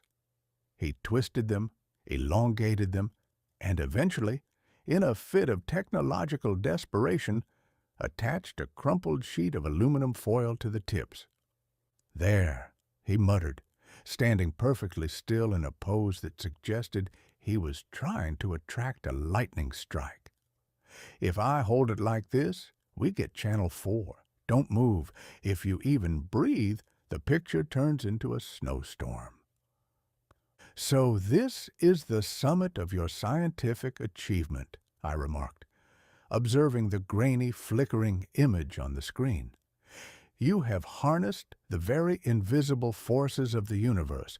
You have built towers that pierce the clouds, and yet the whole enterprise relies on a man standing in the corner of his parlor holding a piece of kitchen wrap like a demented flag-bearer.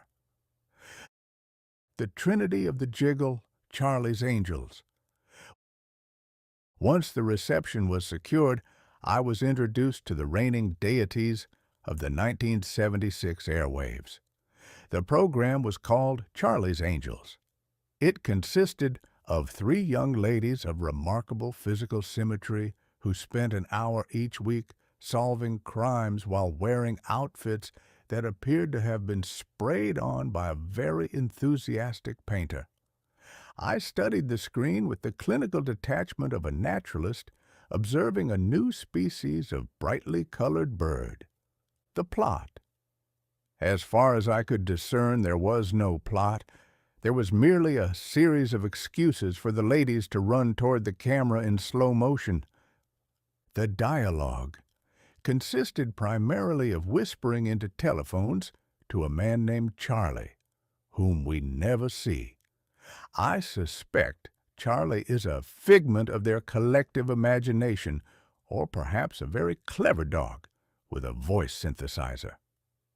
The conflict usually involved a villain who was easily defeated by a well-placed kick or a particularly blinding smile.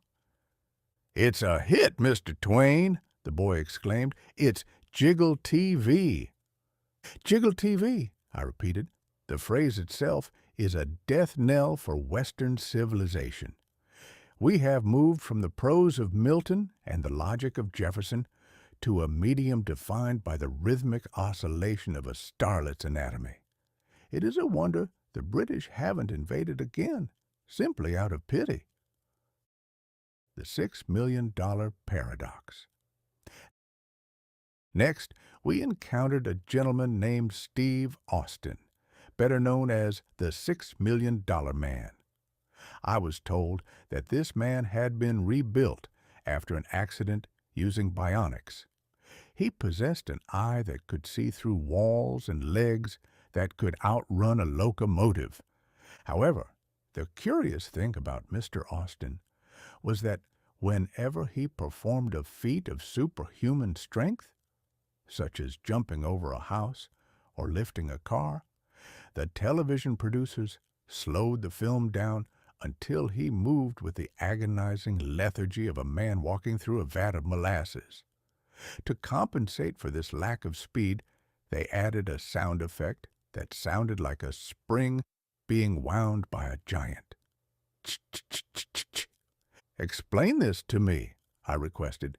"You tell me he is the fastest man alive, yet he moves like a tortoise with a heavy suitcase. And why does his leg make a noise like a broken clock?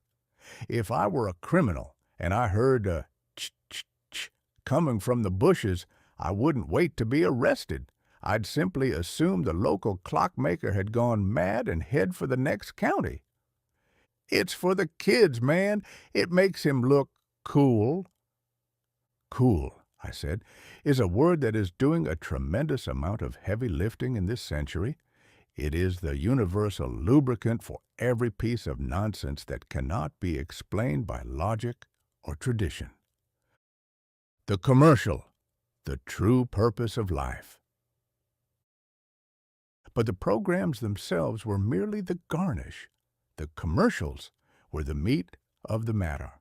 Every 7 minutes, the drama would be interrupted by a man shouting at me about the benefits of a certain brand of floor wax, or a woman singing a ballad dedicated to a brand of feminine hygiene spray that I am certain would have been banned under the Geneva Convention.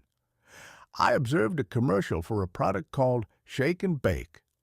A small child, possessing a level of theatricality that suggested she was being held at gunpoint behind the camera, declared, "And I helped." "Helped what?" I asked the screen. "Helped your mother avoid the labor of actually cooking a meal? Helped the chemical industry find a new use for flavored sawdust? You have turned the kitchen into a laboratory and the dinner table into a disposal unit." Then came the variety show. I watched a brother and sister duo named Donnie and Marie. They were so wholesome, so relentlessly cheerful, and possessed such a staggering quantity of teeth that I felt an immediate and pressing need to go out and commit a minor crime just to restore the balance of the universe. They sang about being a little bit country and a little bit rock and roll, which I took to mean they were a whole lot of nothing at all. A variety show is a collection of talents that are individually mediocre, but collectively unbearable. It is the visual equivalent of a fruitcake. Lots of bright colors, very little substance, and it lingers far longer than anyone actually desires. The dimming of the American mind. As the night wore on, I looked at my guide. He was bathed in the flickering blue light of the screen, his mouth slightly agape, his pet rock forgotten on the coffee table. He was plugged in. He was receiving a constant stream of images and sounds that required absolutely no participation from his soul. I realized then that the television was the ultimate conqueror. The British couldn't do it, the Southerners couldn't do it, but the electric shovel had finally succeeded in domesticating the American spirit. We were no longer a nation of pioneers. We were a nation of viewers. We had traded the dangerous, glorious uncertainty of life for a pre-recorded fantasy, where the bad guys always lose and the hair is always perfect.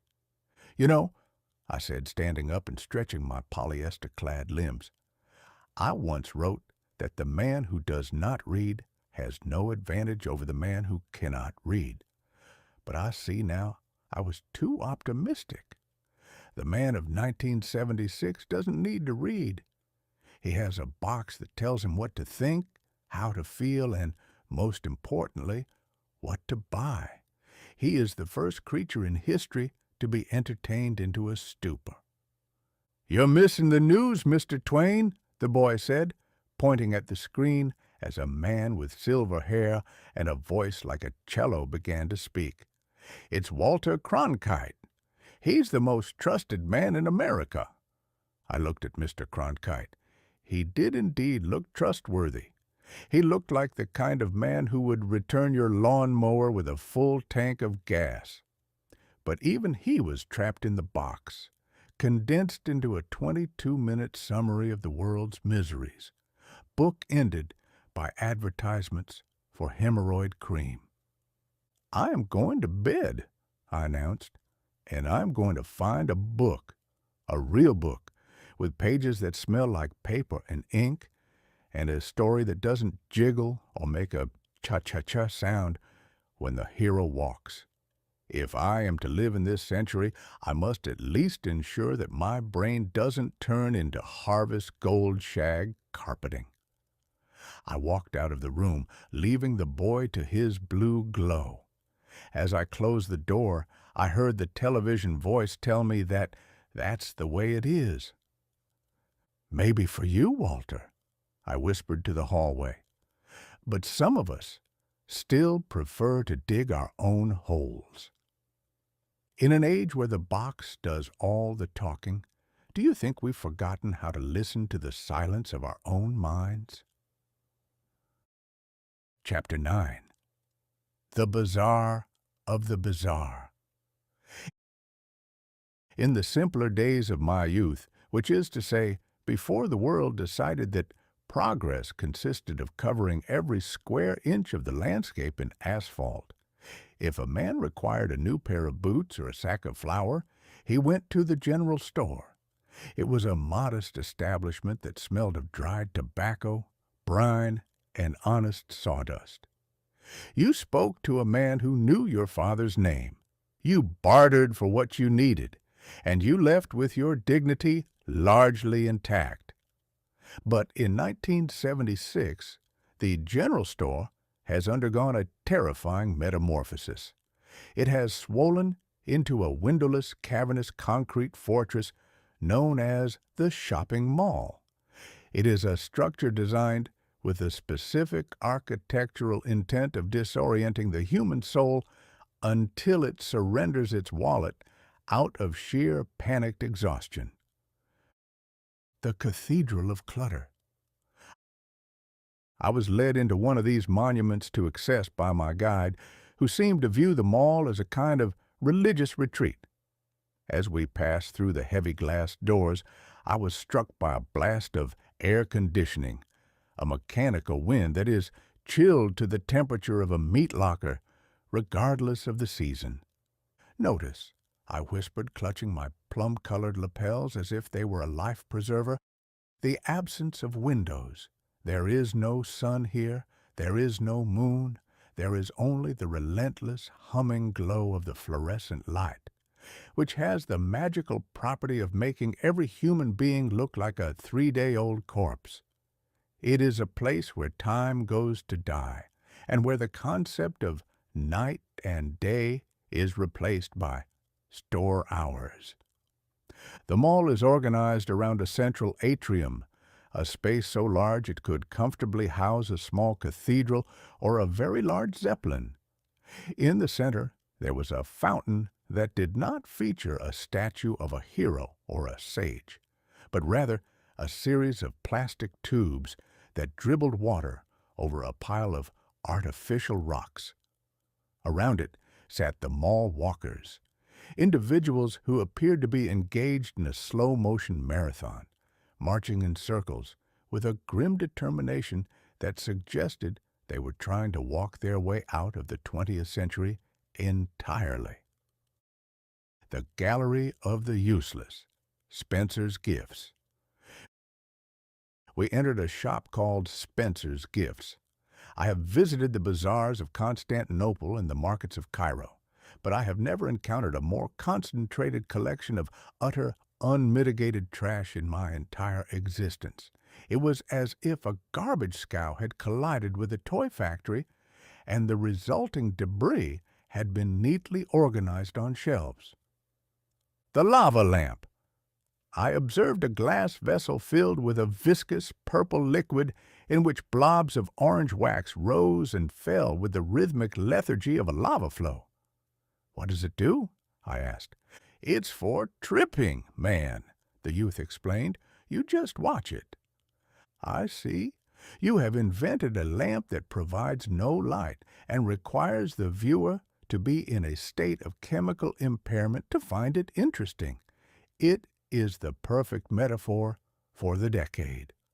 The blacklight poster, a series of drawings featuring wizards, unicorns, and velvet-textured landscapes that glowed with a sickly neon radiance when placed under a purple bulb.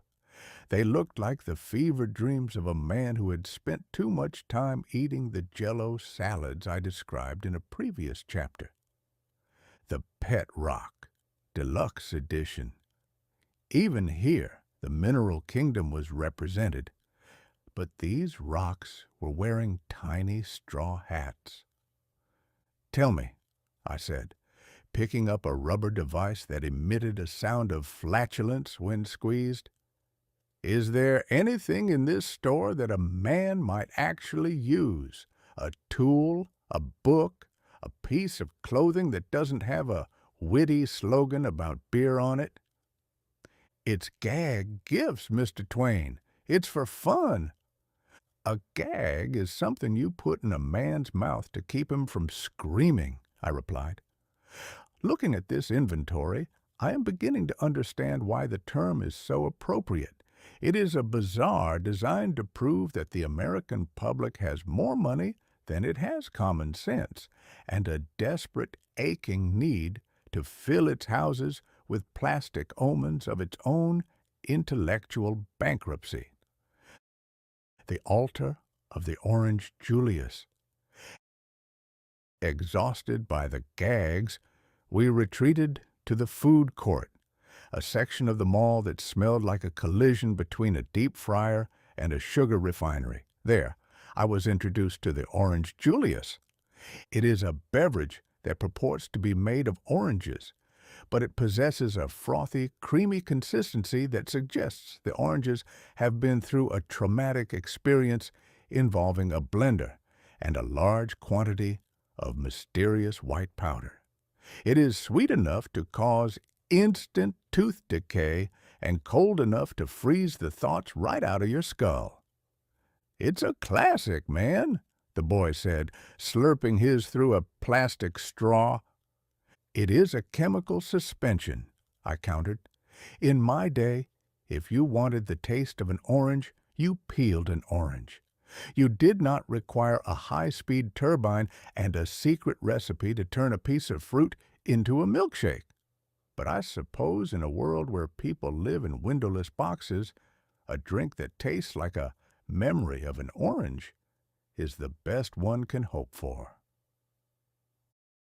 The Bicentennial Bargain Bin. As we walked, I noticed a large bin filled with bicentennial souvenirs. Here were miniature Liberty Bells made of brittle plastic, Spirit of 76 T-shirts that would likely dissolve in the first rain, and commemorative plates featuring the faces of the Founding Fathers looking remarkably like they were suffering from a collective migraine. I picked up a small wooden eagle. I turned it over and found a small gold sticker on the bottom that read, "Made in Taiwan." I stood there for a long moment, the little wooden bird in my hand, and I felt a laugh building in my chest, a dry, cynical laugh that tasted of old ink. 200 years, I mused. 200 years of struggle, of bloodshed at Lexington and Concord, of the forging of a new world in the fires of revolution. And how do we celebrate? By importing a wooden representation of our national bird from an island on the other side of the globe so that we can sell it for $1.99 in a concrete bunker in New Jersey. "What's the big deal?" the boy asked. "It's cheaper that way." "It is cheaper in every sense of the word, my boy," I said, placing the eagle back into the bin. "We have achieved the ultimate triumph of the merchant over the patriot. We have turned our history into a loss leader. I suspect that if we could find a way to outsource the presidency to a lower bidding nation, We'd have the Made in Taiwan sticker on the Oval Office by the end of the week. The exodus of the empty-handed. By the time we prepared to leave, the mall was crowded with people carrying large, brightly colored bags. They looked tired, they looked irritable, and they looked, above all, entirely unsatisfied. They had spent their afternoon hunting through the bazaar of the bazaar, and they were returning to their harvest gold homes with a fresh supply of things they didn't need, paid for with money they didn't yet have, to impress neighbors they didn't particularly like. As we stepped back out into the smog-choked sunset, I felt a profound sense of relief. The air might have been full of lead, but at least it was real air. "You know," I said to my guide as we walked toward the car, "I once wrote that the only very marked difference between the average civilized man and the average savage is that the one is gilded and the other is painted. But in the shopping mall, the gilding has become so thick and so shiny that I fear the man beneath it has suffocated." "But didn't you like the record store?" the boy asked. "They had the new Eagles album." "The only Eagles I care to contemplate," I said, "are the ones that aren't made of cheap pine in a foreign factory. As for the music, I have already expressed my opinion on Hotel California. It is a lovely melody, but the lyrics suggest a level of confusion that even I, a man who has returned from the dead, find excessive." I climbed into the car and looked back at the massive, windowless fortress of the mall. It sat there on the horizon, a gray leviathan that had swallowed the town. "Drive," I commanded. "Take me somewhere where things are sold by the pound and not by the gag. And if we pass a shop that sells nothing but candles shaped like hamburgers, do not stop. I have seen the future, and it is made of molded wax and sold at a 40% discount." The boy laughed and pulled out of the parking lot. I leaned my head back and closed my eyes, wondering if, in another 100 years, the malls would be the only ruins left of our civilization. Great, empty cathedrals where future archaeologists would find nothing but fossilized pet rocks and the charred remains of a lava lamp. It would be a fitting monument to an age that knew the price of everything and the value of absolutely nothing. In a world where you can buy independence in a bargain bin. Do you think we've forgotten how to earn it? Chapter 10. The Sartorial Blasphemy. It has long been my contention, a conviction forged in the fires of public life and sharpened by the occasional necessity of dodging a creditor, that clothes make the man. Puttering about in one's birthday suit may be the most honest way to navigate the world, but it is a poor way to get a bank loan or a decent seat at the theater.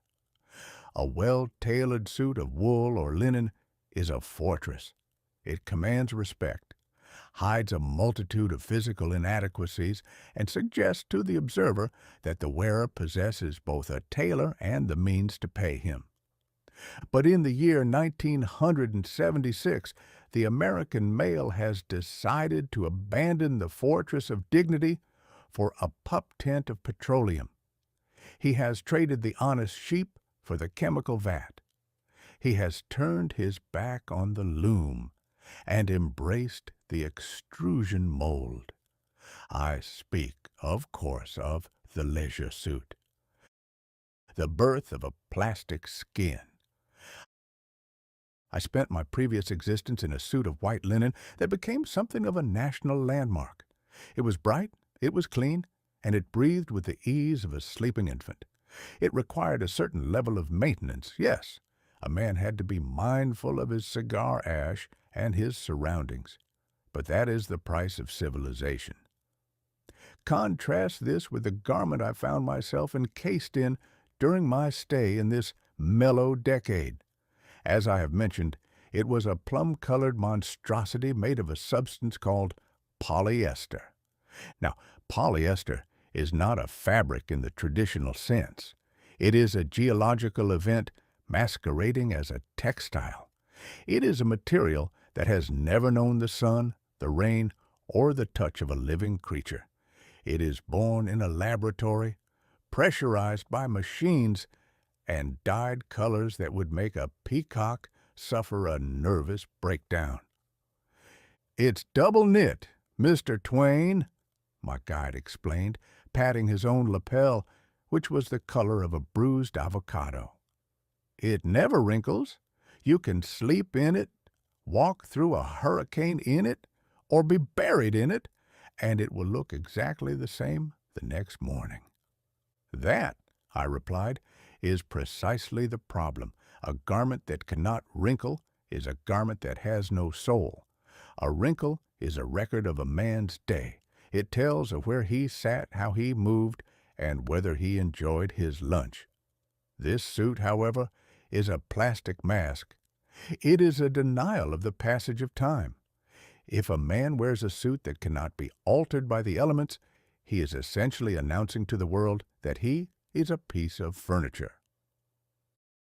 The anatomy of the indignity. I spent an hour before a full-length mirror, an act of self-torture I do not recommend, studying the structural failures of the 1976 silhouette. The lapels. They are not merely lapels, they are aerodynamic appendages. They extend from the neck to the shoulder with a width that suggests the wearer might at any moment catch a stiff breeze and be carried off toward the suburbs. They provide enough surface area to host a small luncheon or display a collection of commemorative coins. The top stitching. Every seam is highlighted by a thick, contrasting thread, usually in a shade of eggshell or tan, that makes the suit look as though it were being held together by a group of well-meaning but poorly coordinated sailors. It gives the impression that the suit is a prototype that hasn't quite been finished yet. The bell bottoms. A design choice that defies the laws of both physics and aesthetics. The trousers fit with a terrifying intimacy around the thighs and then suddenly erupt at the ankle into a violent flare of fabric. Walking in them is like navigating a field of tall grass while wearing two small umbrellas on one's feet. The absence of the tie. This is perhaps the greatest blasphemy. The leisure suit is designed to be worn with the shirt unbuttoned to the sternum. This allows the world to witness the wearer's chest hair and perhaps a gold medallion featuring his astrological sign. It is a look that says, "I am a professional man of business, but I am also prepared to participate in a communal hot tub at a moment's notice." The Kiana nightmare. Beneath the plum-colored jacket, I wore a shirt made of Kiana nylon.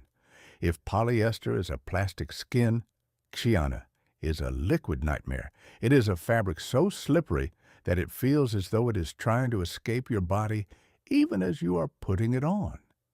It is decorated with patterns that I can only describe as geometric chaos, interlocking brown circles, orange triangles, and yellow trapezoids that seem to pulse and shift if you look at them too long. "Why?" I asked the mirror. "Why must a man dress like a wallpaper sample from a haunted hotel? Is it a requirement of the Bicentennial? Did Washington cross the Delaware in a shirt that looked like a kaleidoscope had been sick on it?" "It's self-expression, man," the youth shouted from the other room. "It is self-exhibitionism," I corrected him. "It is the cry of a man who is so terrified of being ignored that he has decided to blind everyone within a 50-yard radius.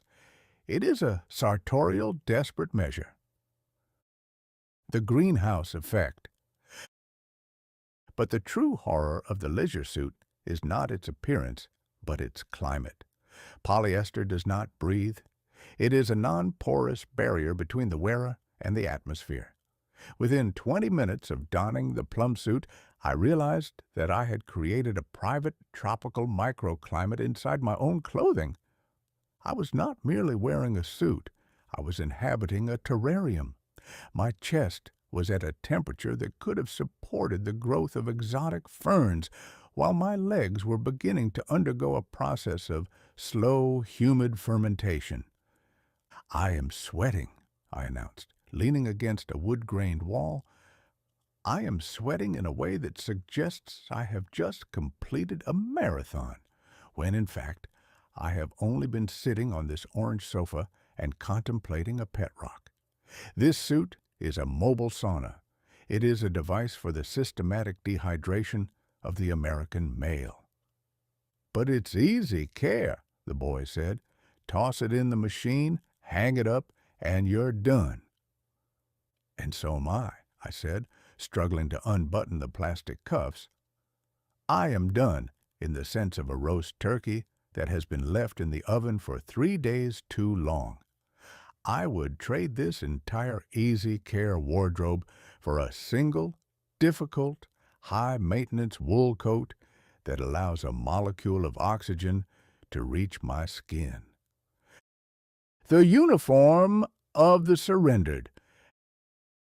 As I walked through the shopping mall, that cathedral of the unnecessary I described previously, I saw them everywhere. A sea of men in powder blue, dusty rose, and midnight teal. They looked like a platoon of giant pastel-colored crayons that had been left in the sun to melt. They walked with a certain jaunty confidence, unaware that they looked like they had been dressed by a committee of children and chemical engineers. It occurred to me then that the leisure suit was the perfect uniform for the me decade. It was loud, it was artificial, and it was entirely focused on the comfort of the wearer, even if that comfort was a delusion born of heat stroke.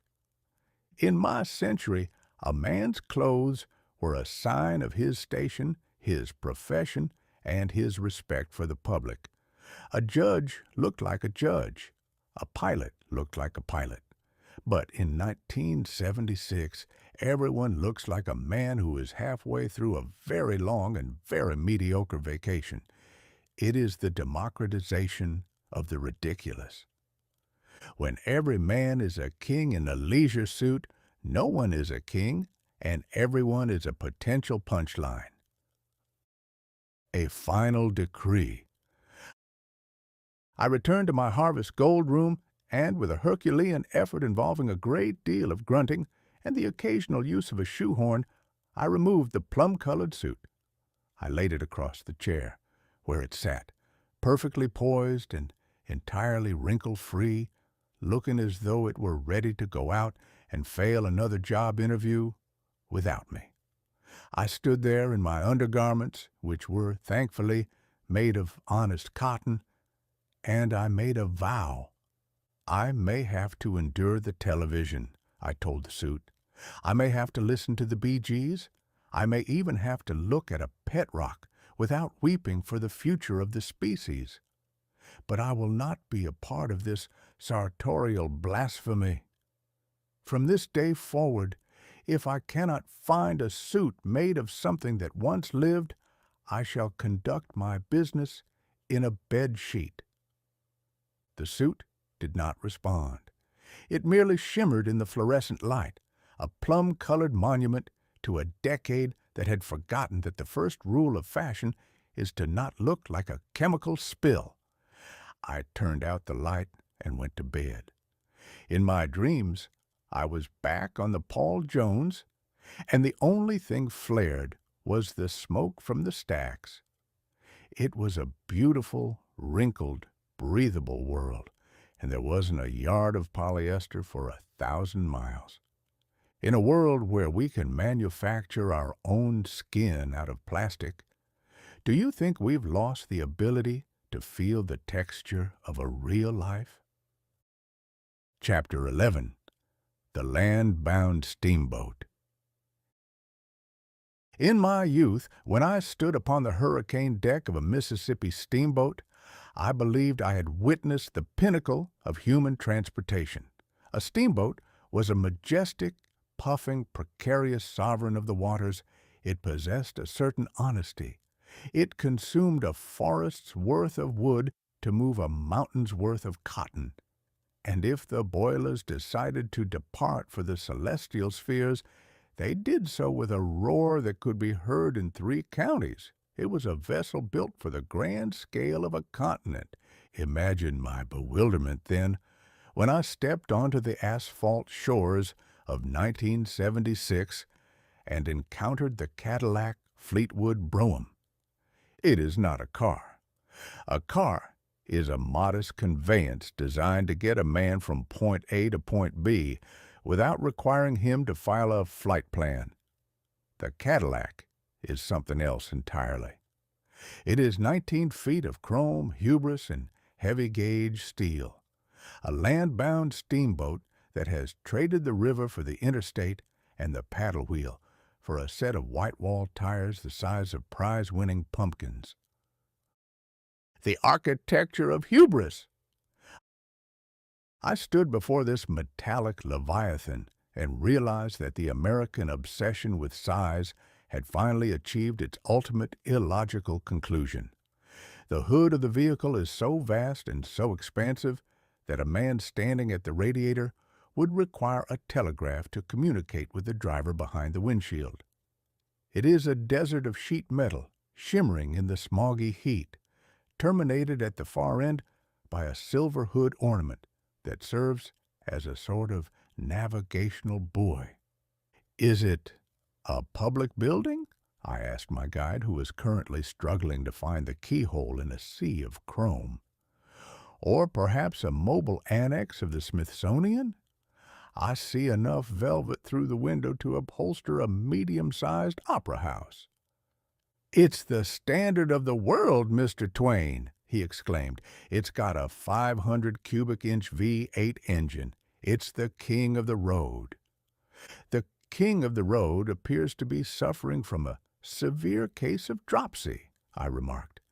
It occupies 2 zip codes and 3 parking spaces.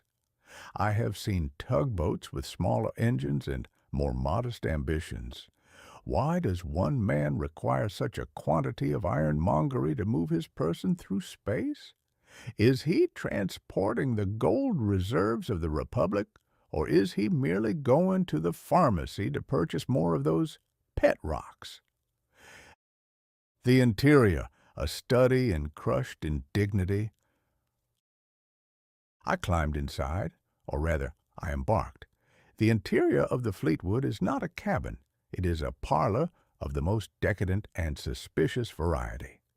The seats are covered in crushed velvet, a fabric that looks as though it has been put through a traumatic experience and has emerged with a permanent shimmering grudge.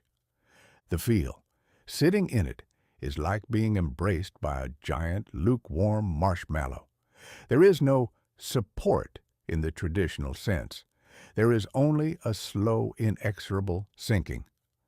I feared that if I sat too long, I might be absorbed entirely into the upholstery and spend the rest of the decade as a lumbar cushion. The wood grain. The dashboard is adorned with vast swaths of simulated rosewood. I have seen better wood grain on the side of a packing crate. It is plastic that is pretending to be a tree that is pretending to have been polished by a French craftsman. It is a lie within a lie, wrapped in a sheen of polyurethane. The gadgets. There are buttons for everything. There is a button to move the seat, a button to lower the windows, and a button to adjust the side view mirror, which is located so far away it might as well be in the next county. There is even a climate control system that allows you to simulate the atmosphere of a rainy day in London while driving through the Mojave Desert. "We have achieved the ultimate comfort," the boy said, adjusting the tilt and telescope steering wheel. You don't even have to exert yourself to drive. That, I said, is the most terrifying sentence I have heard since my resurrection. A man who does not exert himself while hurtling 60 miles an hour in 2 tons of steel is a man who is essentially asking for a premature meeting with his maker. You have turned the act of travel into a nap with a view. The navigation of the pavement sea. We got underway, and I immediately understood why the term land yacht was coined. The suspension of the Cadillac is designed to ensure that the driver never, under any circumstances, feels the road. The road is a vulgarity. It is a series of bumps, cracks, and imperfections that the Cadillac treats with the same lofty indifference a bishop treats a stray cat. The vehicle does not turn. It heels. When we encountered a corner, the entire structure leaned toward the horizon with a slow, majestic roll that made me reach instinctively for a life jacket. The steering is so power-assisted that it possesses the tactile feedback of a spoon in a bowl of soup. Driving a 1976 Cadillac is like trying to guide a wet mattress across a frozen pond using a pair of silk ribbons. You have a general idea of where you're going, but the mattress has its own opinions on the matter. "Where is the feel of the machine?" I demanded, as we drifted across 3 lanes of traffic during a particularly mild curve. A pilot must feel the current. He must know the resistance of the water. Here, I feel nothing but the hum of the air conditioner and the silent screaming of my own instincts. I am a passenger in a runaway parlor. The oil crisis, a thirst for the ages. But the true absurdity of the Cadillac Fleetwood in 1976 is its relationship with fuel. We are told there is an energy crisis. We are told that the oil of the world is running dry and that we must all practice conservation.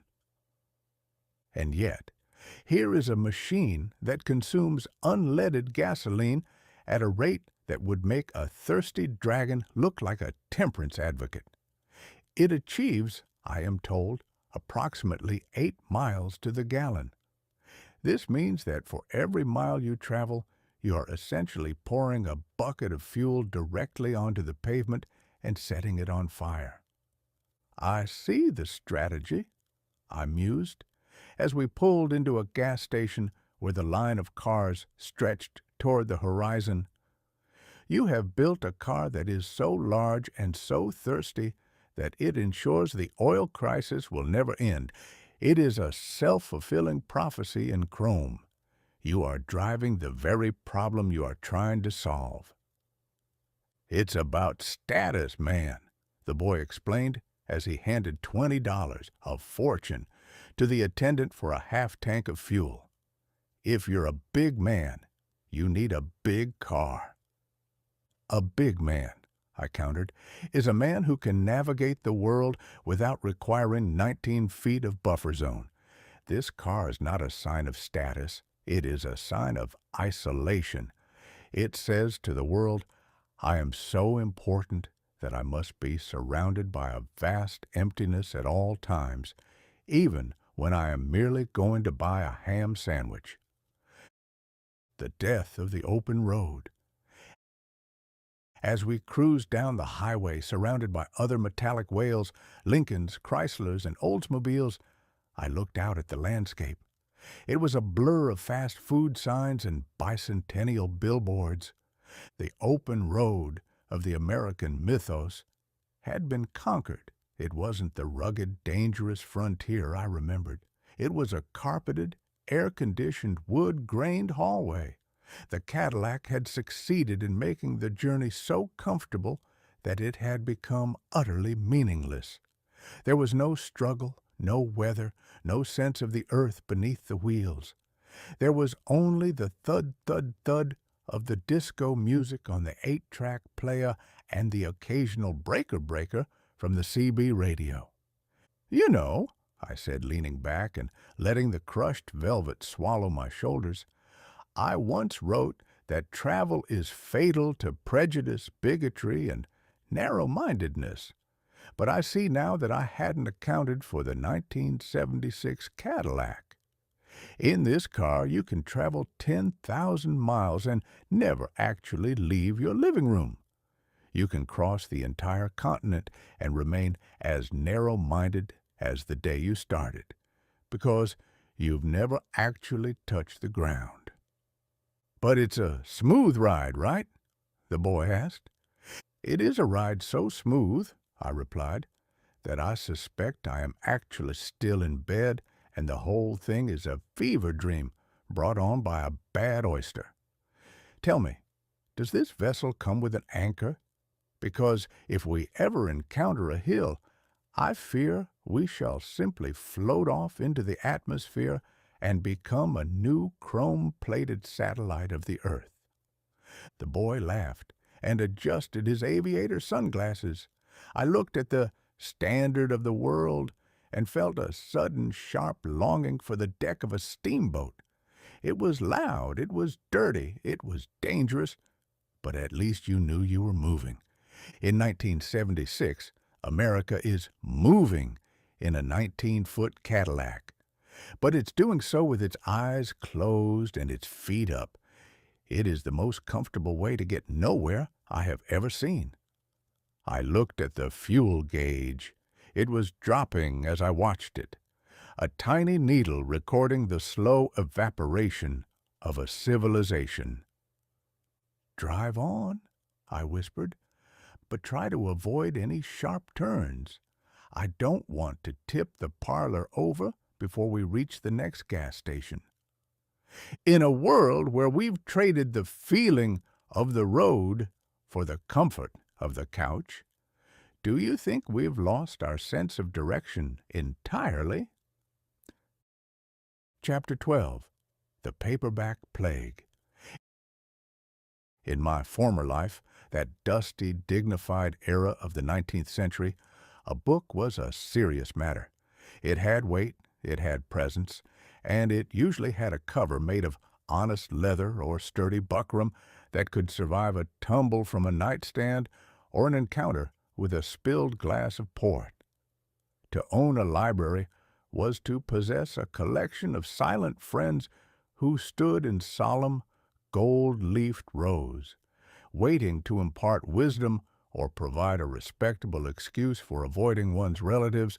But in the year of our Lord 1976, the book has undergone a process of degradation so profound that it can only be described as a literary pestilence. It has been shrunk, softened, and mass-produced until it resembles less a vessel of human thought and more a brightly colored brick of compressed lint. They call these objects paperbacks. I encountered my first significant colony of them in a place called a Rexall drugstore. In my day, a drugstore sold laudanum, leeches, and perhaps a very suspicious tonic for female vapors. In 1976, it sells everything from electric foot massagers to lawn chairs, and in the center of this chaos stands a rotating wire rack, a book nook, filled with hundreds of these flimsy pocket-sized distractions. The aesthetics of the garish. I approached the rack with the caution of a man inspecting a suspicious rash. The covers were a riot of neon ink and embossed gold lettering so thick and puffy that I felt I could read the titles with my fingers like a man born blind. "Look at this," I remarked to my guide, picking up a volume featuring a lady whose dress was currently losing a spectacular battle with the laws of gravity, while a gentleman with the muscular development of a draft horse loomed behind her. It is called a bodice ripper. Is this a technical manual for the textile industry or a record of a very specific type of domestic disturbance. "It's a romance, Mr. TwAIn," the boy said, stifling a laugh. "People buy them by the millions. They're for escapism." "Escapism?" I repeated. "If a man or woman wishes to escape their life, they should join the circus or take up deep-sea diving. They should not be encouraged to believe that a sunset on a Scottish moor invariably leads to a shirt-tearing episode. This is not literature. It is a catalogue of anatomical impossibilities. No man has a chest that looks like a sack of walnuts, and no woman can maintain that level of hair volume while fleeing a burning castle. The gospel of the OK." I rotated the rack and found a section dedicated to self-help. This, I was told, is the primary religion of the me decade. It appears the American people have become so profoundly confused by the simple act of existing that they require a constant stream of instruction manuals to tell them how to breathe, how to sleep, and how to tolerate their own reflections. I picked up a book titled "I'm Okay, You're Okay." I turned it over in my hands. "Tell me," I said to the youth, "if I am okay, and you are okay, why must I pay $6 for a book to confirm our mutual adequacy? In my century, if a man was okay, he went about his business and tried not to get shot. If he wasn't okay, he took a long walk or a short drink. He did not require a psychological treatise to inform him that his childhood was a series of unfortunate transactions. Next to it sat Looking Out for number one. "Aha!" I exclaimed, "the true anthem of the age, a book dedicated to the proposition that the only person worth a damn is the one staring back at you from the mirror. We have moved from love thy neighbor to ensure thy neighbor doesn't scratch thy Cadillac." It is a philosophy that would make a hermit look like a social butterfly. The manual of the bedroom. But the crowning achievement of the 1976 bookshelf, the one that truly made me wish I had stayed in the cemetery, was a volume titled The Joy of Sex. It was a large floppy paperback filled with illustrations that looked like they had been sketched by a man who had spent too much time observing the mating habits of grizzly bears. It treated the most private and chaotic of human recreations with the clinical precision of a cookbook. "I am a man of the world," I whispered, closing the book with a snap that nearly caught my thumb. "I have seen the underbelly of San Francisco and the parlors of Paris, but I have never seen a recipe for the flounder served with a side of diagrammatic instructions. We have finally achieved the ultimate triumph of the 20th century. We have managed to make the most interesting thing a man can do look as tedious as assembling a bicycle on Christmas Eve." "It's liberation, man," the boy argued. "We're breaking down taboos." "You aren't breaking down taboos," I countered. "You are breaking down the mystery. A man who needs a diagram to find his way to happiness is a man who shouldn't be allowed out without a leash. You have turned the heart's desire into a how-to guide, and in doing so, you have ensured that the only joy left in the process is the joy of finally finishing the book and turning out the light." The death of the sentence. As I perused the bestsellers, books like Jaws and The Exorcist, I realized that the paperback plague was not just a matter of cheap covers. It was a matter of cheap thoughts. The prose in these modern thrillers is designed for speed, not for beauty. It is fast food literature. The sentences are short, the adjectives are scarce, and the verbs are all working overtime to keep the reader from falling asleep before the next shark attack. Reading a modern bestseller is like being poked in the eye with a stick every 3 seconds. It keeps you awake, certainly, but you can't say you're enjoying the view.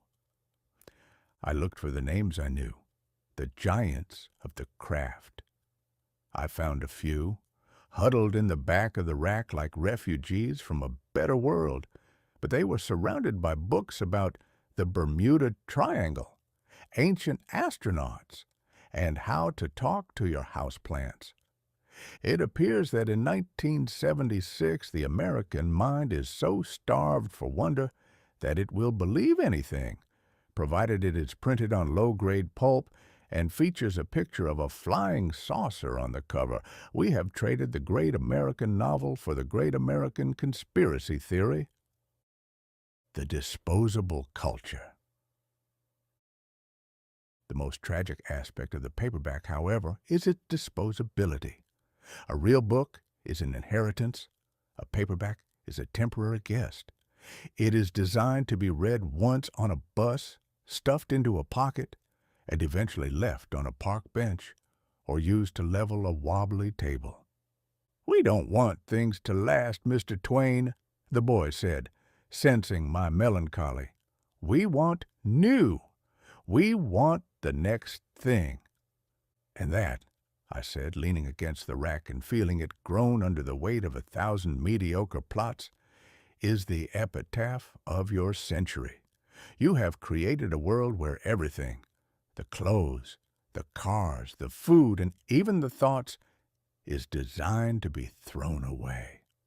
You live in a discardable democracy. You have so much information that you have no room for knowledge, and so many books that you have no time for reading." I picked up a copy of a book called Fear of Flying. I read the first paragraph and immediately felt a pressing need to apologize to the 19th century for ever complaining about the length of a Henry James novel. "I am going back to the car," I announced, "and I am going to sit in the crushed velvet of that Cadillac and try to remember a single coherent sentence from Huckleberry Finn. If I stay in this drugstore any longer, I fear my own vocabulary will begin to shrink until I am reduced to speaking entirely in 10-4s and breakers.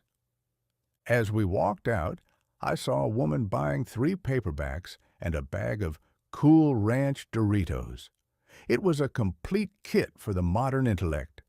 Something to rot the teeth and something to rot the mind, all in one convenient transaction. "You know," I said as the automatic doors hissed shut behind us, "I once wrote that the man who does not read has no advantage over the man who cannot read. But I was wrong. In 1976, the man who cannot read is the lucky one.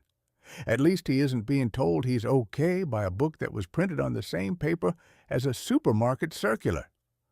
The boy laughed and pulled a pet rock out of his pocket to show me its new sweater. I looked at the rock, I looked at the drugstore, and I realized that in a world of paperbacks, the rock was probably the most honest thing on the shelf. It didn't have a plot, it didn't have a self-help philosophy, and it certainly didn't try to explain the joy of anything. It just sat there.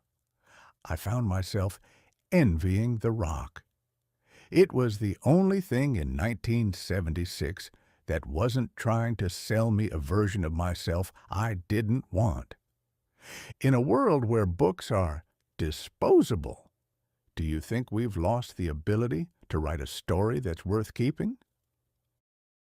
Chapter 13, Stars, Wars, and Other Follies. It has been the enduring misfortune of the human race that whenever things become particularly unsettled upon the solid earth, when the taxes rise, the neighbors become intolerable, and the local government decides to tax the very air one breathes, man immediately directs his gaze toward the heavens.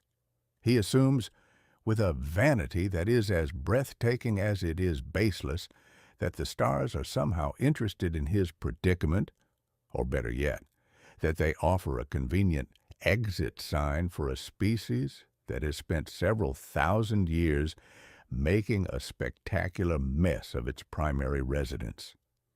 In the year 1876, we were content to look at the moon and wonder if it was made of green cheese or merely a very large, very cold rock.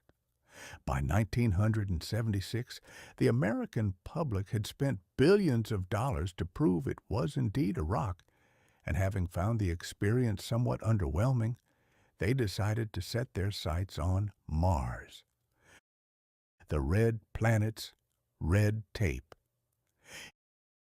In July of this bicentennial year, while the rest of the country was busy painting their trash cans red, white, and blue, a mechanical contraption called Viking 1 gently lowered itself onto the surface of Mars. It was a feat of engineering that, I am told, required the collective brain power of 3,000 scientists and the patience of a saint. I was invited by my guide to witness the first high-resolution photographs transmitted back across the yawning void of space. I waited with bated breath, expecting perhaps a glimpse of a Martian canal, a crystal city, or at the very least, a small green man holding a welcome sign. What I saw was a desert. It was a vast, desolate expanse of rust-colored dust and rocks. It looked remarkably like a Nevada mining town after the silver has run out and the local saloon has been burned down. It was, in a word, dreary. "Look at that clarity!" the boy exclaimed, pointing at a blurry gray stone on the screen. "That's Mars, man! We're there!" "We are not there," I corrected him. "A tin can with a camera is there. We are here, sitting on a polyester sofa in a smog-choked suburb, looking at a picture of a rock that has been dead for 4 billion years. I fail to see the progress. If I wish to see a rock, I can go into the backyard and look at your pet version, which at least has the decency not to cost the taxpayer $400 million in postage. The American taxpayer is the only creature in the universe who will happily pay $20 to send a postcard to a desert he will never visit, while complaining about a 5-cent increase in the price of a gallon of milk. The gospel, according to the Trekkie. But the real space program was nothing compared to the imaginary one. In September of 1976, the government unveiled the first of its space shuttles, reusable vessels designed to ferry people back and forth to the stars as if they were commuting on a trolley car. A massive campaign was launched by the public to name this first vessel the Enterprise. Now, one might assume this was a tribute to the American spirit of commerce and industry. One would be wrong. It was a tribute to a television program featuring a man with pointed ears and a captain who appeared to be suffering from a permanent case of dramatic constipation. I attended the rollout of this vessel and found myself surrounded by a sect of individuals known as Trekkies. These are grown men and women who have decided that the 20th century is so profoundly boring that they have adopted the costume and language of a fictional future. The uniform. They wear brightly colored pajamas with Starfleet insignia pinned to their chests. It is a look that suggests they are ready for a nap in a very high-tech nursery. The language. They speak of phases, warp drives, and logics, using these terms to navigate the complexities of a convention hall. The ears. I observed several gentlemen wearing rubber extensions on their ears to mimic the aforementioned alien. I remarked to a man in a yellow tunic that in my day, If a man wore rubber ears in public, we didn't call him a fan. We called him a patient and sent for the man with the long-sleeved jacket. "It's a vision of the future, Mr. TwAIn," a young woman told me, her eyes shimmering with a terrifying devotion. "A future without war, without poverty, and where everyone is equal." And apparently, I noted, a future without a decent tailor. If this is the destiny of the Republic, to spend the next 300 years wandering the galaxy in tight-fitting knitwear, I think I shall stay in the 19th century and take my chances with the cholera. The looming space opera.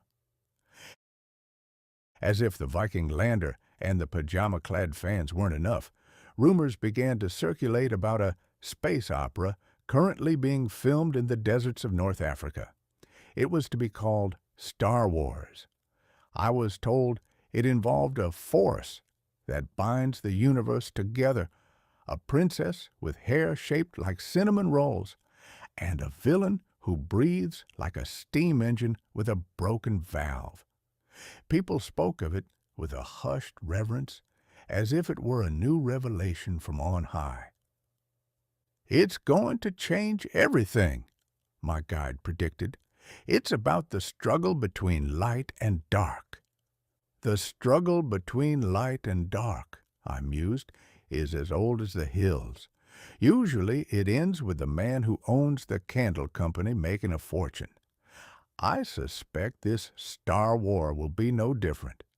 You have traded the honest, sweaty drama of the human heart for a spectacle of blinking lights and plastic models.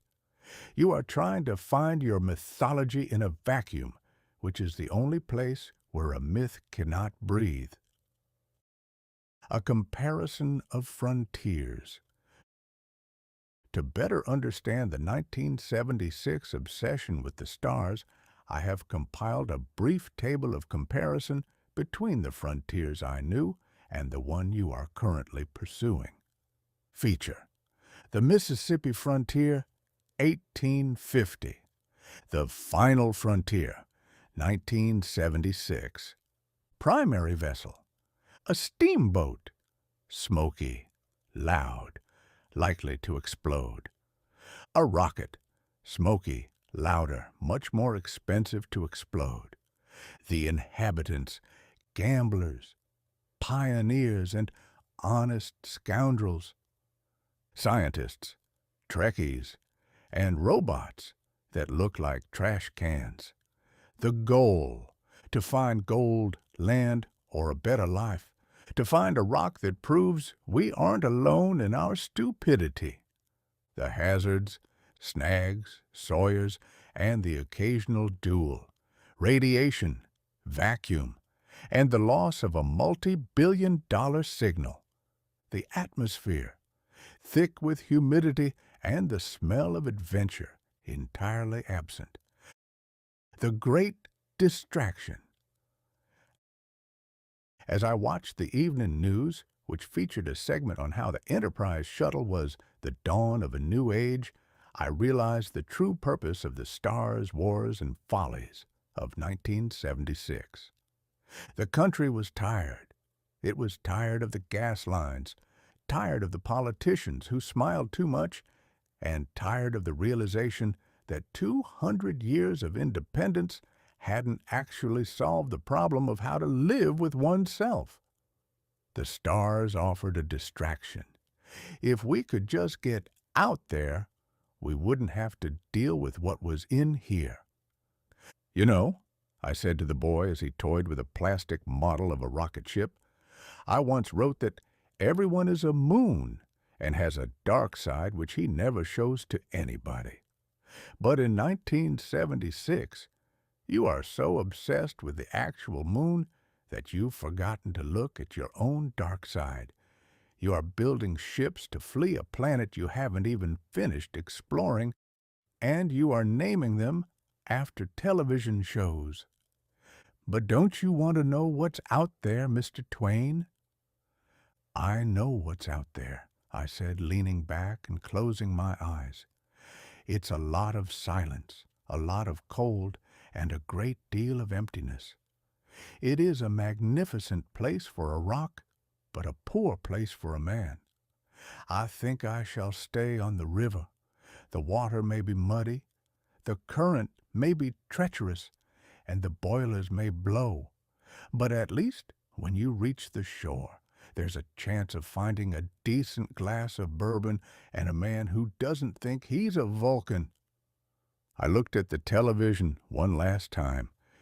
The image of Mars was still there, red, dusty, and profoundly lonely. It was a bicentennial miracle, I suppose. We had finally found a place that was even more mellow than a California disco. If we spend all our time looking at the stars, do you think we'll eventually trip over the wars we're starting right here at home? Chapter 14. The Gas Line Blues. It has been my long-standing observation that the human race is never so truly united as when it is collectively suffering from a self-inflicted catastrophe of the most ridiculous proportions.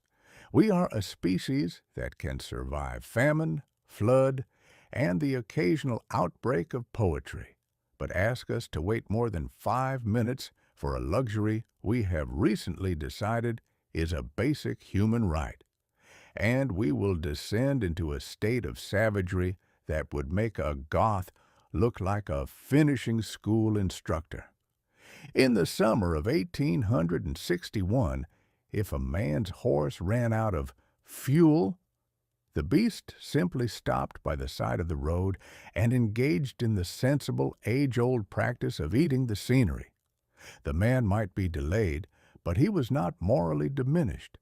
But in the year of our Lord 1976, the horse has been replaced by a 2-ton iron box that does not eat grass, does not reproduce, and possesses a thirst for a foul-smelling liquid that can only be found in the bowels of the earth or the pockets of a few gentlemen in the Middle East who have realized that the American dream is currently running on a very short leash. The Great Queue of the Damned. I found myself, on a Tuesday morning of particularly sweltering humidity, a passenger in my guide's Harvest Gold chariot, the land-bound steamboat I have previously described. We were not moving. In fact, we had not moved for 45 minutes, despite the fact that we were ostensibly driving to the grocery store. We were part of a line of carriages that stretched as far as the eye could see, winding through the suburban landscape like a dying snake. It was a gas line. "What is the meaning of this funeral procession?" I asked, mopping my brow with a silk handkerchief that was rapidly losing its dignity. "Is there a local dignitary being buried? Or have we all decided to participate in a communal protest against the concept of the destination?" "It's the shortage, Mr. TwAIn," the boy moaned, his hands gripped tight on the steering wheel as if he feared the car might float away. "Today is an even day. My license plate ends in an 8, so I'm allowed to buy gas. If I don't get it now, I might be stranded until Thursday." "An even day?" I repeated.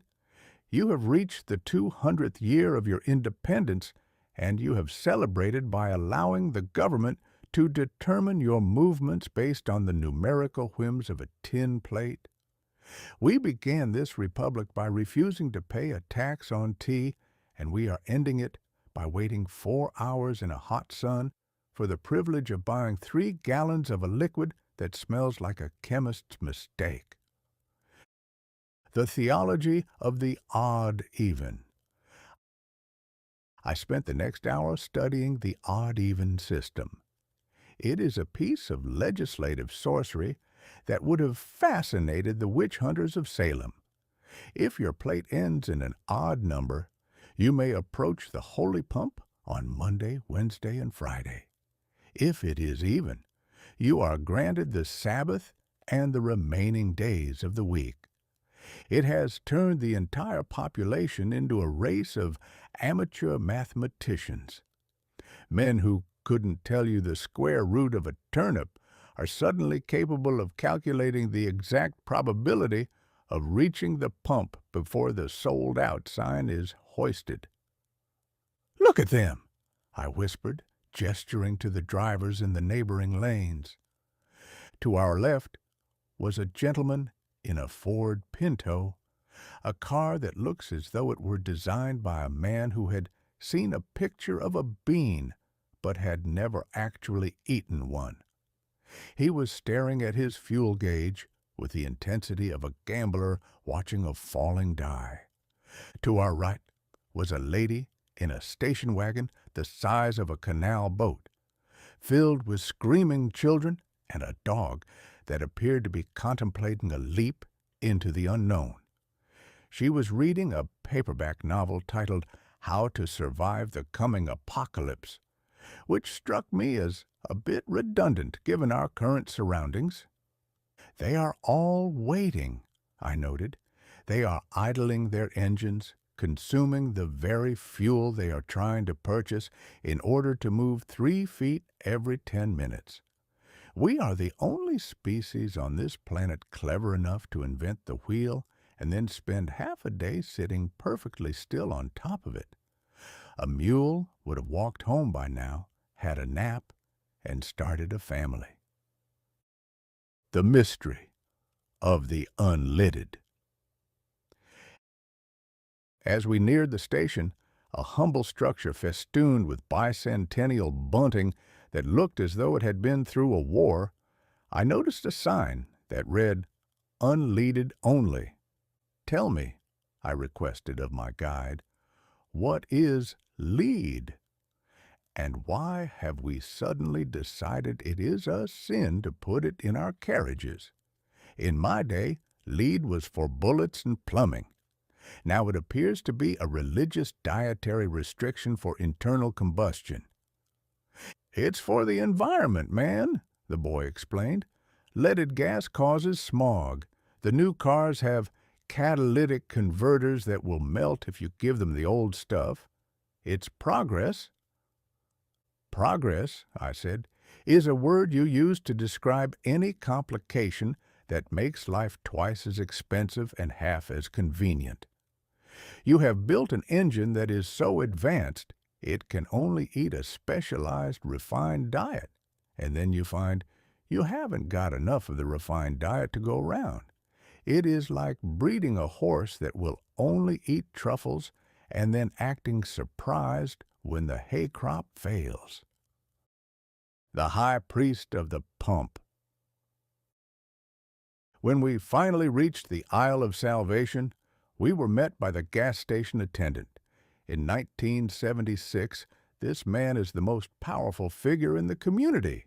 He holds the power of life and death, or at least the power of work and home, in the palm of his oily hand. He did not smile. A man who spends 10 hours a day inhaling fumes and being shouted at by men in leisure suits has very little room left for the social graces. He looked at our license plate with the scrutiny of a border guard.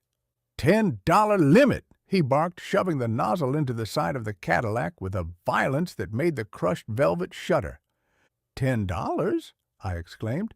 "In this Leviathan, $10 worth of fuel will barely get us out of the parking lot. It is like trying to feed a whale with a teaspoon of krill. Surely there is an exception for a man of my standing. I am Mark Twain. I have entertained kings. I have seen the Sphinx." The attendant looked at me. He looked at my plum-colored lapels. He looked at the pet rock on the dashboard. "You're the guy from the disco, ain't you?" he asked. "The one who complained about the duck song? $10. Move it along, Pops. There's a guy in a gremlin behind you who looks like he's about to start a riot." I looked back. The man in the gremlin, a car that appears to have been cut in half by a giant's axe, was indeed leaning on his horn and gesturing toward the horizon in a manner that suggested his mellow had officially expired. The stationary species. As we pulled away, our tank marginally less empty but our spirits entirely depleted, I looked back at the line. It was still there. It would be there tomorrow.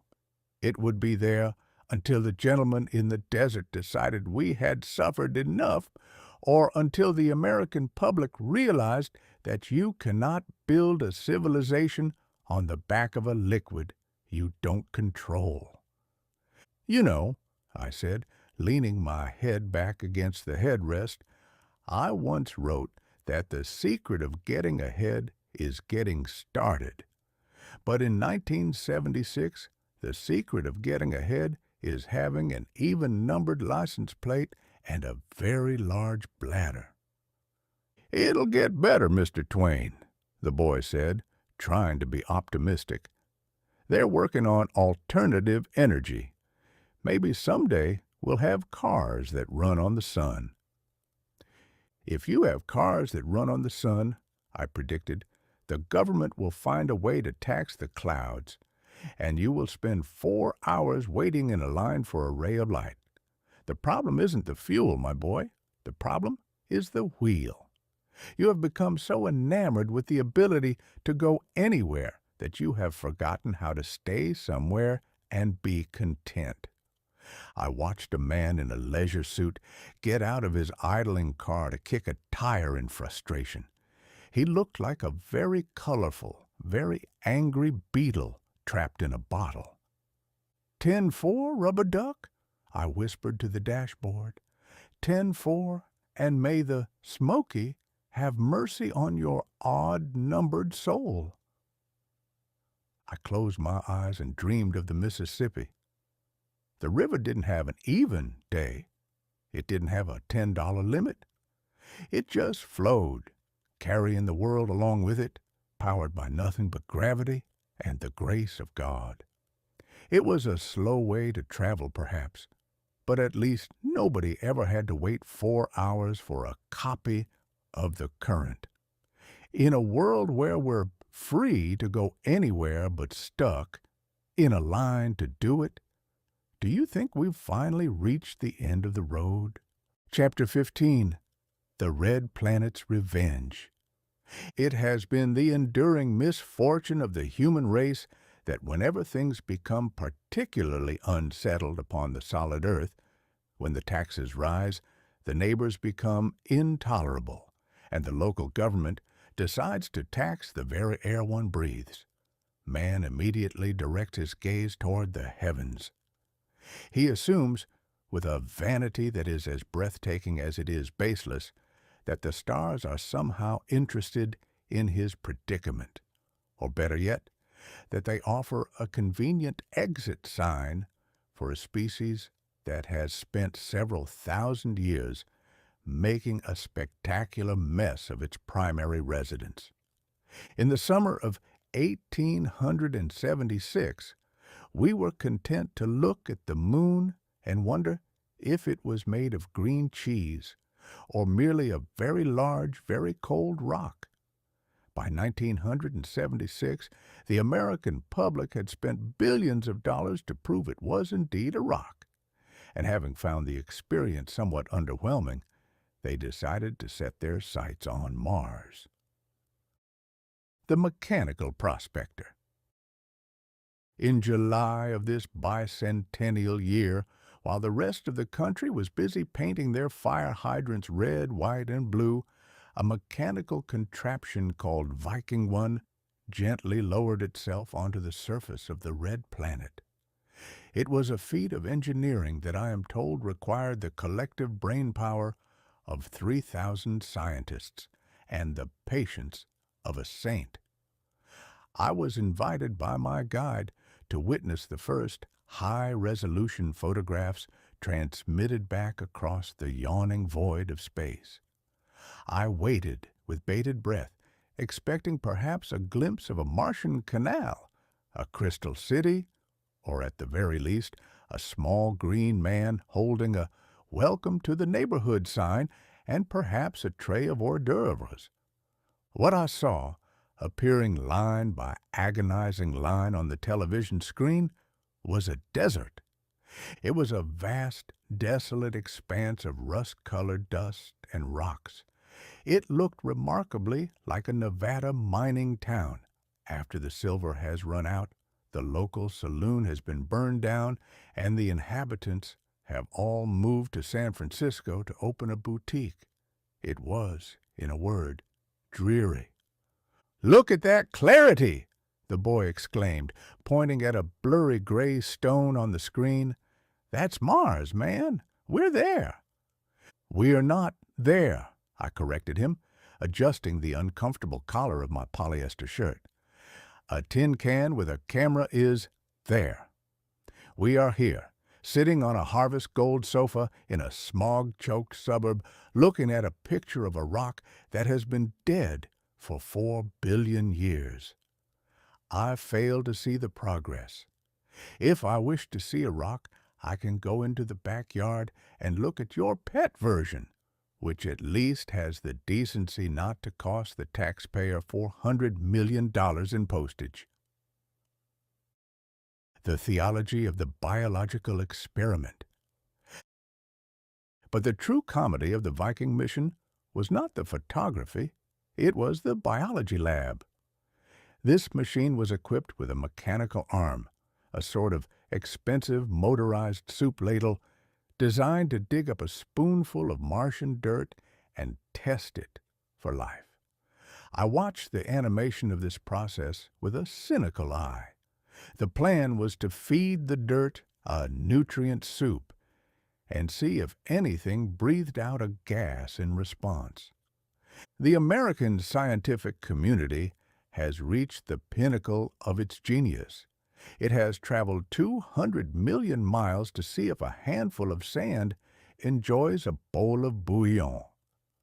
Consider the absurdity of the life-seeking criteria of 1976, the labeled release. If the dirt burped after eating, it was alive. If it remained silent, it was just dirt. The gas exchange. If the dirt sweated, it was alive. The conclusion. After 3 weeks of feeding the Martian landscape a diet that would have been rejected by a half-starved canal horse, the scientists concluded that the results were ambiguous. "Ambiguous," I remarked to the youth, "is the word a man uses when he has spent his neighbor's inheritance on a gold mine and found nothing but gravel. It means, I am not ready to admit I was wrong, but I would very much like another grant to keep looking." "But there could be microbes," the boy argued, "small, invisible things." "Ah, yes," I said, "the invisible alien, the ultimate refuge of the disappointed dreamer.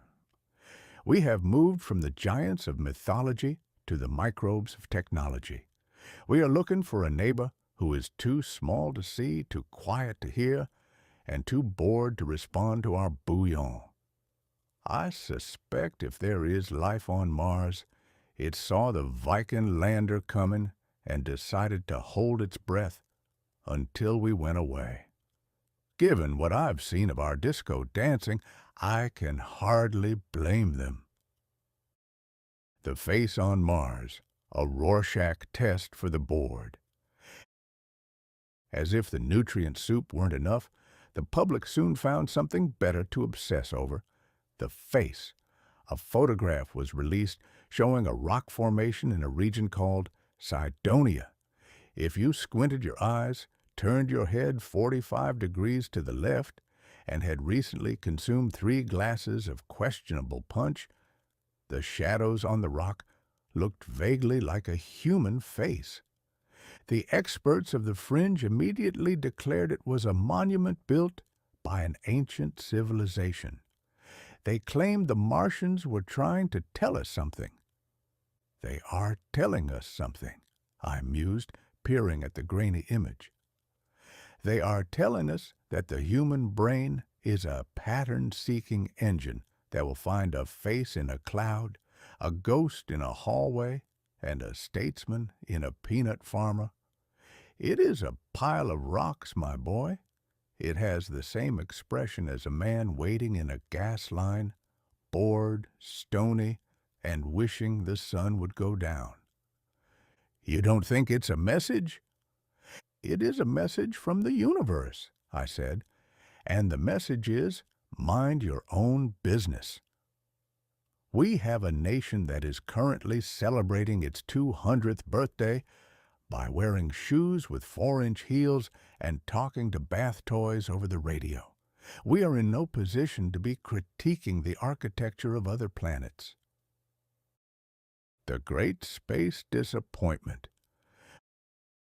By the end of the summer, the Viking mission had settled into a routine of reporting the weather on Mars. It was always cold, always dry, and always dusty. It was the meteorological equivalent of a Monday morning in a dry county. The public, having realized that Mars was not going to provide them with a new frontier to exploit or a new race of people to convert, quickly lost interest. They turned their attention back to more pressing matters, such as the mysterious disappearance of a man named Jimmy Hoffa and the shocking news that Farrah Fawcett Majors had changed her hairstyle. You see, I said, as the boy switched the channel from a science report to a rerun of the Brady Bunch. The American people do not want science. They want spectacle. They wanted a war with Martians, or at least a Martian who could be interviewed by Walter Cronkite. Finding out that the red planet is just a very large, very lonely vacant lot is the greatest disappointment since the discovery that the New World wasn't actually a shortcut to China. I leaned back against the harvest gold upholstery and sighed. We are a lonely species, I whispered. We spend billions to find a sign that we aren't alone, yet we can't even speak to our own neighbors without the assistance of a CB radio handle. We look for life on Mars because we have forgotten how to find it in ourselves. We want the stars to save us from our own mediocrity, but the stars are too far away and much too cold. So, you think the Viking mission was a waste? The boy asked. Not at all, I replied, a slow smile spreading beneath my mustache. It has provided me with the greatest laugh of the decade. We have sent a mechanical spoon across the solar system to see if the dirt likes soup. If that isn't the most TwAInian thing I've ever seen, then I am a Dutchman. It is a monument to human curiosity and human folly, all wrapped up in a heat shield. I looked at the television where a group of children were singing about sunshine and happiness. Drive me to the gravel pit, I commanded. I want to see if my pet rock is interested in a bowl of bouillon. If it burps, I'm going to call NASA and ask for $1 million. The boy laughed and reached for his car keys. As we headed out into the smog, I looked up at the sky. Mars was up there somewhere, red, dusty, and, thankfully, entirely free of leisure suits. It was the only thing in 1976 that seemed to have its dignity intact. In a world where we spend billions to find out if dirt is alive, do you think we've lost the ability to notice the living people right in front of us? Chapter 16. The Gritty Apple. I have always found that the city of New York is much like a very large, very expensive, and very irritable rhinoceros. It is impressive to behold. From a safe distance, it possesses a skin thick enough to deflect a cannonball, and it smells, upon closer inspection, like something that has been dead for a fortnight but has refused to lie down out of sheer spite.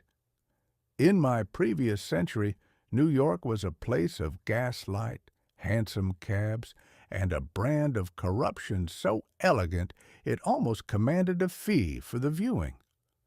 But in the year 1976, the Big Apple has become the Gritty Apple. It is a city that is currently engaged in a spectacular, public, and remarkably noisy, nervous breakdown. It is bankrupt, it is decaying, and it has decided to celebrate the Bicentennial by seeing how much trash it can pile on a sidewalk before the sidewalk itself surrenders and sinks into the Atlantic. The welcome wagon of the damned. We arrived at Port Authority. If there is a more concentrated collection of human misery, diesel fumes, and questionable odors on this planet, I have yet to encounter it. It is the waiting room of the apocalypse. "Look at that," I whispered to my guide, clutching my plum-colored lapels as if they were a shield against the pervasive layer of grime. Is this a terminal for travelers or a laboratory where the government is attempting to see if a human being can survive entirely on a diet of pretzels and despair? "It's just Midtown, Mr. TwAIn," the boy said, stepping over a puddle of a liquid that was a color not found in nature. "It's got character." Character, I remarked, is a word that covers a multitude of sins. A man with a wooden leg and a glass eye has character. A city that looks like it has been through a 3-year siege by a barbarian horde and lost. That has something else entirely. It has a diagnosis. The subway, the iron worm of the underworld. To experience the true soul of 1976 New York, one must descend into the bowels of the earth and board the subway. In my day, a journey underground was reserved for mining or burial. In this decade, it is the primary means of transport for millions of souls who have apparently made a pact with the devil for a 20-minute commute. The trains themselves are covered from roof to wheel in graffiti. I was told this is a form of urban art. The aesthetic. It consists of massive, interlocking letters in neon colors that look like a bowl of alphabet soup has been struck by a bolt of lightning. The meaning. It is a language that conveys only one message. I was here, I had a spray can, and I have absolutely no regard for the property of the transit authority. The experience. Riding in one of these cars is like being trapped inside a kaleidoscope that is currently being shaken by a giant. It is a visual riot that leaves the passenger with a headache and a profound desire to bathe in carbolic acid. "Why?" I asked, as the train screeched around a curve with a sound that suggested 2,000 banshees were having a domestic dispute. "Why do the authorities allow the carriages to be defaced in this manner? Is it a bicentennial tribute to the concept of anarchy?" "They can't stop them, man," the boy shouted over the roar. "The kids go into the yards at night. It's their way of claiming the city." "In my day," I said, "if a boy claimed a public carriage with a pot of paint, he was given a very thorough claim on the seat of his trousers by the local constabulary.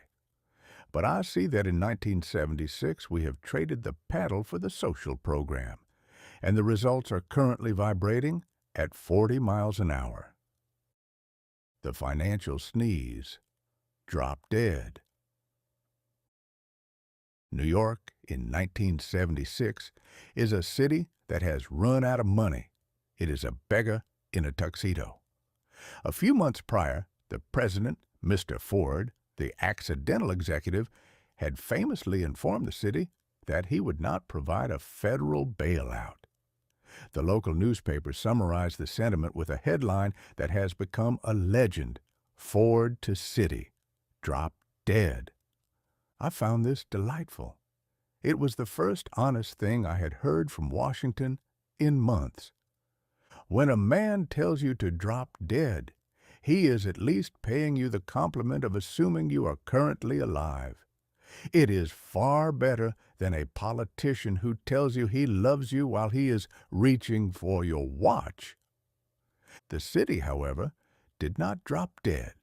It merely became more New York. It laid off the police, it stopped picking up the garbage, and it raised the price of a subway token. The result is a city where everyone is perpetually angry, everyone is in a hurry, and everyone looks as though they are mentally calculating the distance to the nearest exit. Times Square, the crossroads of the sleazy. We walked toward Times Square. I remember it as a place of theaters and dignity. In 1976, it is a bazaar of the bizarre. It is a neon-lit canyon of adult bookstores, peep shows, and cinemas featuring films with titles that I cannot repeat in polite company, nor in impolite company without a stiff drink. It's the decline of the West in 4/4 time, I noted, watching a man in a trench coat attempt to sell a luxury watch to a pigeon. You have taken the heart of your city and turned it into a permanent carnival for the depraved. It is a fascinating study in how quickly a civilization can revert to the jungle once you remove the streetlights and the sense of shame. It's edgy, Mr. TwAIn. No, I said, it is greasy. There is a difference. Edgy implies a certain sharp intelligence. This is merely a collective decision to see how much filth one can tolerate before the health department arrives. The Bicentennial paradox. And yet, in the middle of this urban decay, the Bicentennial was in full swing. Down at the harbor, the tall ships were sailing past the Statue of Liberty. Millions of dollars were being spent on fireworks that would light up the smog for 20 minutes, while the schools were closing and the hospitals were falling apart. It was a magnificent paradox. It was the quintessential American moment, celebrating the birth of liberty in a city that was currently being strangled by its own debt. I stood on the pier and watched the great white sails of the ships. They looked like ghosts from my own time, drifting through a world they no longer recognized. They were clean, they were silent, and they moved with a grace that the 1976 Cadillac could only dream of. You know, I said to my guide, as a massive firework exploded overhead in a shower of red and blue, New York is the only honest place in this entire polyester-clad country. Honest? You just called it a rhinoceros with a diagnosis. Exactly, I said, leaning against a rusted railing. The rest of the country is trying to hide its rot. They're buying pet rocks and wearing leisure suits and pretending that everything is mellow. But New York just throws its trash in the street and tells the president to go to the devil. It is falling apart, it is broke, and it is covered in graffiti. But it isn't pretending. It is the only place in 1976 that isn't wearing a mask. Even the mask it does wear is just more grime. I looked at the Big Apple, shimmering in the heat and the smoke. It was a terrible place. It was a loud, dirty, dangerous, and utterly broke place. And yet, as I watched the people, the New Yorkers who pushed and shoved and swore and survived, I felt a strange, begrudging affection for it. They were the only people I had met who didn't want to tell me their sign or ask me if I was okay. They just wanted me to get out of the way. "Take me back to the hotel," I commanded, "and see if you can find a room that hasn't been claimed by a graffiti artist. I have seen the future of the American city, and it appears to be a 19-year-old with a can of Krylon and a very large grudge against the color white." The boy laughed and hailed a yellow cab, a vehicle that handles like a wheelbarrow full of bricks and is driven by a man who treats the concept of traffic laws as a series of mild suggestions. As we sped away, I looked back at the skyline. New York was still there, leaning into the wind, broke and beautiful in its own hideous way. It was the 1970s in a nutshell. A grand, expensive mess that was too stubborn to quit. In a city that's falling apart, but refusing to die, do you think we've found the true meaning of the American spirit, or just a very loud way to go bankrupt? Chapter 17. The Olympic Absurdity. It has always been a source of profound bewilderment to me that man, a creature supposedly endowed with a reasoning faculty and a soul capable of contemplating the infinite, should choose to spend his short, precious time on this earth trying to see how fast he can move in a circle or how high he can jump over a stick. In my day, if you saw a man running down the street at top speed, you didn't check your stopwatch. You checked your pockets, assumed he'd stolen your watch, and signaled for the sheriff. But in the summer of 1976, the entire world descended into a state of Olympic fever. It is a peculiar malady that causes otherwise sensible nations to bankrupt themselves, building massive concrete bowls in order to host a 2-week festival of sweat, nationalism, and spandex. This particular iteration took place in Montreal, a city in Canada, a country I have always regarded as a very large, very cold, and very polite waiting room for the United States. The architecture of the Big O. I was informed by my guide that the Montreal authorities had constructed a state-of-the-art stadium for the occasion. It was a structure of such colossal architectural hubris that it looked like a giant concrete horseshoe crab that had crawled out of the St. Lawrence River and died of a financial hemorrhage. "They call it the Big O," the youth said, pointing at a grainy image on the television. "They should call it the Big O," I corrected him, "for I am told it has cost the taxpayers of Quebec enough money to buy every citizen a private island and a lifetime supply of maple syrup. It is a monument to the fact that you can build anything if you have enough of other people's money, and a total lack of regard for the future." The roof, I was told, was supposed to open and close like a blooming flower. It did not. It remained stubbornly shut, much like the wallets of the Canadian people once they realized they would be paying for this party until the year 2000 and forever. The miracle of the 1.00. The centerpiece of the 1976 Games was not a man of Herculean proportions, but a 14-year-old girl from Romania named Nadia Comaneci. I watched her on the electric shovel, as I have dubbed the television, as she performed on the uneven bars. It was a display of such terrifying physical dexterity that I felt my own spine begin to ache in sympathy. She moved with the fluid, impossible grace of a cat that had been trained by a mathematician. When she finished, the scoreboard, another one of those electronic deities the modern world worships, flashed the number 1.00. "She failed!" I exclaimed, feeling a momentary pang of pity for the child. A 1 out of 10, That is a disgrace. In my school days, even the boy who couldn't spell cat got a 2 for effort. "No, Mr. TwAIn!" the boy shouted, leaping from the sofa. "She was so good the computer couldn't handle it. It's a perfect 10.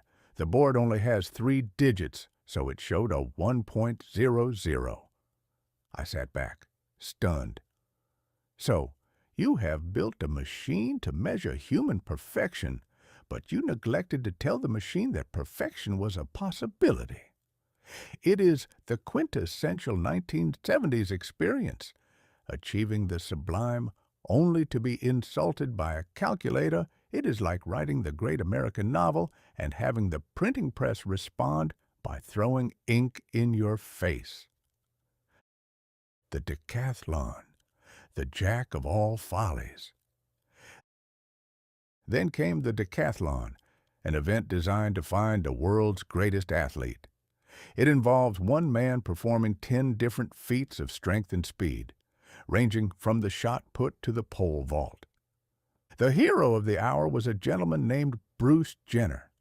He was a man of remarkable chin and even more remarkable thighs, who spent 2 days running, jumping, and throwing things until he was nearly dead from exhaustion. When he won, he was handed an American flag, and he ran a victory lap that lasted longer than most people's entire careers. "Tell me," I asked, "what is the practical application of the decathlon?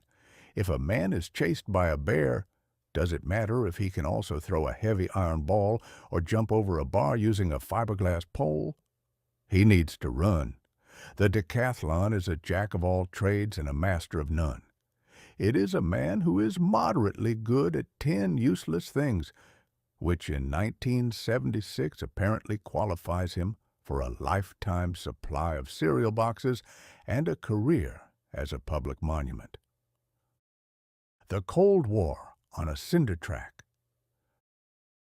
But the Olympics are not truly about sport. They are about the Cold War played out in short shorts. To my left on the screen were the Americans, looking like they had just stepped out of a shampoo commercial. To my right were the Soviets and the East Germans, who looked as though they had been carved from blocks of granite and fed a diet of rusted nails and state secrets. I observed the East German women swimmers. They possessed shoulders wider than a Mississippi barge and voices deeper than a foghorn in a coal mine. "Are those ladies?" I whispered, squinting at the screen. "They appear to have the physical presence of a lumberjack and the temperament of a cornered badger." "They're conditioned, man," the boy said, with a wink that suggested he knew more than he was letting on. "They have a very scientific training program." "I am sure they do," I remarked. "I suspect their science involves a great deal of chemistry and a complete disregard for the concept of a chin. It is a magnificent testament to human ingenuity. We have finally found a way to turn a young woman into a medium-sized forklift in the name of national prestige. The useful Olympics, a proposal." As I watched a man run 26 miles only to collapse at the finish line in a heap of colorful nylon, I realized that the Olympics were missing the one thing that would make them truly American. "If we really want to test the mettle of a man," I told my guide, "we should change the events. Let us see a bureaucracy hurdle, where a man must navigate a government office without losing his temper or his paperwork. Let us have the gas line marathon, where contestants sit in a non-moving car for 6 hours while maintaining a mellow expression. Or perhaps the polyester sprint, where you must run a mile in a leisure suit without spontaneously combusting from the heat. That wouldn't be sport, Mr. TwAIn." "No," I agreed. "It would be life. And it would be far more entertaining than watching a man throw a spear into a patch of grass. At least at the end of the bureaucracy hurdle, someone might actually get a passport. The final torch. As the closing ceremonies began, a spectacle of dancing, singing, and more bicentennial flags than a patriot's fever dream. I looked at the athletes. They were crying, they were hugging, and they were all wearing medals that would eventually end up in a drawer or a pawn shop. The world had spent billions of dollars and millions of hours of labor to prove that one man could move slightly faster than another man. And tomorrow, the gas lines would still be there.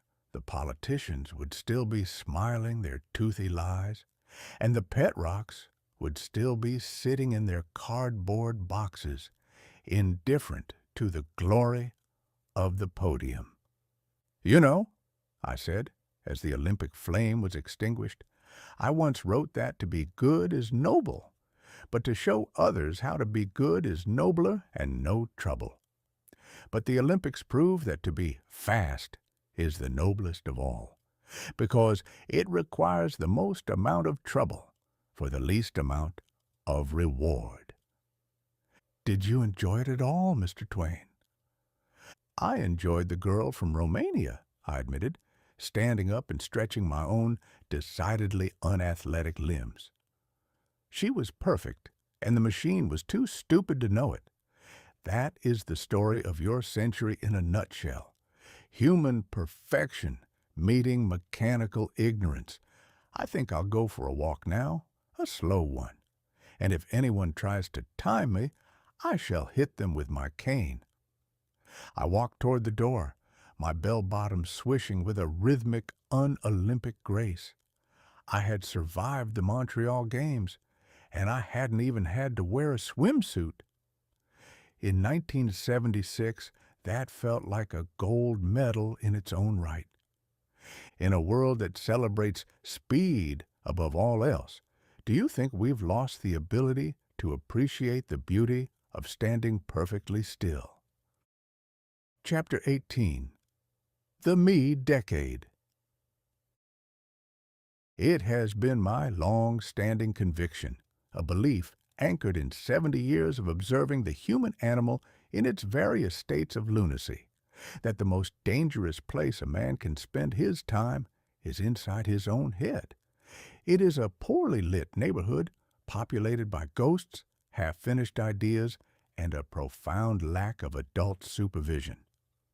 In my day, if a man spent too much time looking for himself, we assumed he had either lost his way to the tavern or was suffering from a localized softening of the brain. We did not encourage the practice. We gave him a shovel and told him to dig a ditch until the urge to contemplate his navel had been successfully replaced by a blister. But in the year 1976, the American people have decided that the outer world, the one with the wars, the gas lines, and the falling buildings, is entirely too much trouble. They have collectively turned their backs on the horizon and begun a frantic, expensive, and utterly hilarious expedition into the interior. They call it self-actualization. I call it the great inward slide, and I suspect that by the time it is over, the only thing they will have discovered is that there is significantly less there than they had originally hoped. I was first introduced to this phenomenon by my guide, who informed me one afternoon that he couldn't take me to the library because he had to go find his space. Find your space? I asked, looking around the living room, which was currently dominated by a beanbag chair and a stack of 8-track tapes. It seems to me your space is right here, between the television and the orange sofa. If you move any further to the left, you'll be in the kitchen. Any further to the right, and you'll be out the window. It is a limited geography, to be sure, but hardly one that requires a search party. "No, Mr. TwAIn," he said, closing his eyes and adopting an expression of such profound vacancy that I feared he might have suffered a stroke. "I mean my inner space. I'm getting in touch with my feelings. I'm learning to be my own best friend." I sat down. Carefully, as the leisure suit I was wearing tended to build up a static charge capable of lighting a small city. To be your own best friend? That is a lonely ambition, my boy. If you are your own best friend, who is going to lend you money when you're broke? Who is going to lie to the authorities when you've committed a minor indiscretion? A man who is his own best friend is a man who has run out of company and is trying to make a virtue of the vacancy. But he was not to be deterred. He was a citizen of the me-decade, a term coined, I am told, to describe a generation that has decided the most interesting thing in the universe is the person currently occupying their own trousers. I decided to accompany him to a seminar. I have attended many things in my life, revival meetings, political rallies, and even a 3-day lecture on the manufacture of lead pipes. But I have never witnessed a more concentrated display of organized quackery than the 1976 self-help movement. We entered a hotel ballroom that smelled of damp wool and repressed anxiety. At the front of the room stood a man wearing a turtleneck sweater and a medallion that was large enough to be used as a dinner plate. He spoke in a voice that was hushed, rhythmic, and possessed of a terrifying lack of inflection. He told the assembled crowd, a sea of individuals in denim and polyester who looked as though they hadn't had a good laugh since the Eisenhower administration, that they were special. He told them they were unique. He told them that they possessed infinite potential, provided they were willing to pay him $300 to learn the secret of how to unlock it. "The secret," the man whispered, leaning into the microphone, "is to let go of the shoulds.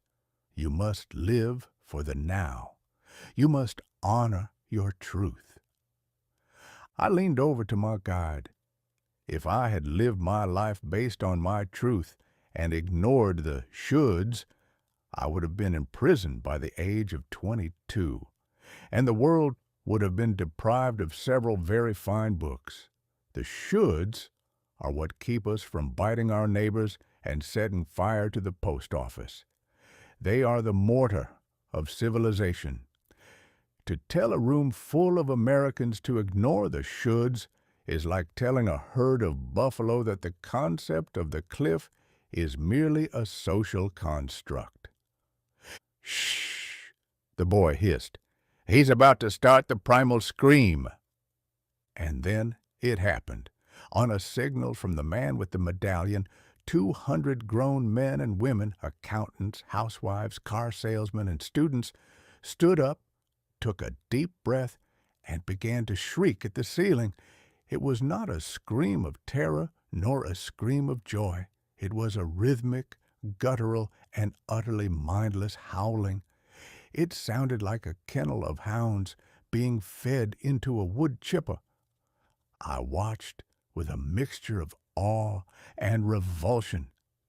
In my day, if a man stood in a public place and screamed for 10 minutes, we didn't ask him about his inner child. We hit him with a bucket of cold water and suggested he take a long nap in a dark room. But here it was considered therapy. They were releasing their trauma. They were peeling back the layers of the onion. "You know," I remarked as the noise finally subsided and the crowd sat back down, looking remarkably smug for a group of people who had just made a collective spectacle of themselves. "The problem with peeling back the layers of an onion is that once you get to the center, you find that there is nothing left but more onion. and you've usually made yourself cry in the process. You have spent 3 hours and $300 to discover that you are angry. I could have told you that for a nickel and a glass of gin, and we could have spent the rest of the afternoon talking about something useful, like the price of lumber or the decline of the Mississippi pilot. The seminar ended with a sharing circle, where individuals stood up to describe their journeys. I heard from a woman who had realized that her aura was being clouded by her husband's negative vibes. I heard from a man who had decided to quit his job as a bank manager to become a professional seeker. A professional seeker? I asked. And what precisely are you seeking? The real me, the man said, his eyes glowing with a watery enthusiasm. Sir, I said, I have lived a long time. I have met thousands of people, and I can tell you with absolute certainty that if you find the real you at the end of this journey, you will likely find a man who is just as confused, just as bored, and just as much of a scoundrel as the one who started the trip. The real me is a phantom. We are not found. We are built. We are built out of our experiences, our mistakes, and the way we treat the people who aren't us. By focusing entirely on your own growth, you're essentially turning yourself into a greenhouse with no windows. You're becoming a very lush, very green, and utterly useless plant. He looked at me as if I was speaking a dead language, which I suppose in 1976 I was. As we walked out of the hotel, I noticed a shop window filled with mood rings. These are pieces of cheap jewelry featuring a stone that supposedly changes color according to the wearer's emotional state. Blue means you are happy. Black means you are stressed. Green means you are, well, I forget what green means, but I suspect it involves a lack of oxygen. Look, the boy said, showing me his ring, which was currently a muddy shade of purple. It says, I'm pensive. It says you have a piece of heat-sensitive plastic on your finger, I corrected him. In my day, if you wanted to know if a man was pensive, you looked at his face. If he looked like he was trying to remember where he left his boots, he was pensive. If he looked like he wanted to punch you, he was angry. We didn't require a ring to tell us what we were feeling. We had the decency to feel it and the common sense to keep it to ourselves. I stood on the sidewalk and watched the people of the me decade go by. They all had that same look, a mixture of intense self-focus and profound bewilderment. They were all self-actualizing. They were all getting in touch. They were all finding their truth. It occurred to me then that the greatest irony of 1976 is that for a nation celebrating its independence, the American people have never been more enslaved, not to a king, but to their own egos. They have traded the we of the republic for the me of the mirror. They have decided that the pursuit of happiness is not a journey toward a better society, but a frantic scramble to ensure that their own vibes remain untainted by the reality of the world. You know, I said to the boy as we climbed back into the Harvest Gold Cadillac, I once wrote that the human race has one really effective weapon, and that is laughter. But you can't laugh at yourself if you're too busy worshiping yourself. You've lost your sense of humor because you've taken your own inner child far too seriously. A child is a wonderful thing, but a child who is 40 years old and still demanding that everyone honor his truth is a nuisance that needs to be put to bed without his supper. "You're just old-fashioned, Mr. TwAIn," the boy said, turning on the radio to a song about a man who was lonely at the top. "I am old-fashioned in the sense that I believe a man should be judged by his actions and not by his aura," I replied. "And I am old-fashioned in the sense that I think a primal scream is something that should be reserved for when you drop a heavy trunk on your foot. Aside from that, I am as mellow as the next man, provided the next man isn't wearing a mood ring and trying to tell me about his journey." I leaned my head back and closed my eyes. I realized that the me decade was the perfect conclusion to the bicentennial. After 200 years of building a country, the American people had finally reached the top of the mountain, looked out at the view, and decided that the most interesting thing to see was their own shadow. I decided that for my own self-actualization, I would seek out a quiet corner, a good cigar, and a complete absence of sharing circles. If I found the real me there, I'd tell him to shut up and let me enjoy the silence. In a world as loud and as me-centered as 1976, that was the only actualization that made any sense at all. And tell me, in an age where everyone is so busy finding themselves, has anyone bothered to check if they were actually worth finding in the first place? Chapter 19. The Glorious Fourth. It is a well-established fact in the annals of human psychology, and one that I have spent a considerable portion of my own unlife verifying, that if you tell a man he is celebrating something important for long enough, he will eventually believe it, provided you give him a sufficient supply of fireworks and a cardboard hat.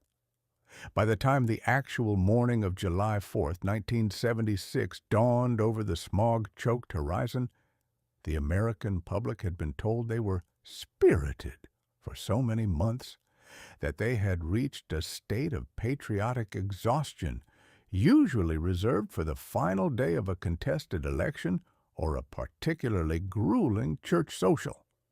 I found myself standing on the deck of a vessel in New York Harbor, or what passes for a vessel in this century, a fiberglass tub powered by an engine that sounded like a bag of wet cats being thrashed against a radiator. I was surrounded by a sea of humanity that had collectively decided the most appropriate way to honor the drafting of the Declaration of Independence was to dress as though they had been dipped in a vat of red, white, and blue paint and then rolled through a bargain bin at a fabric store.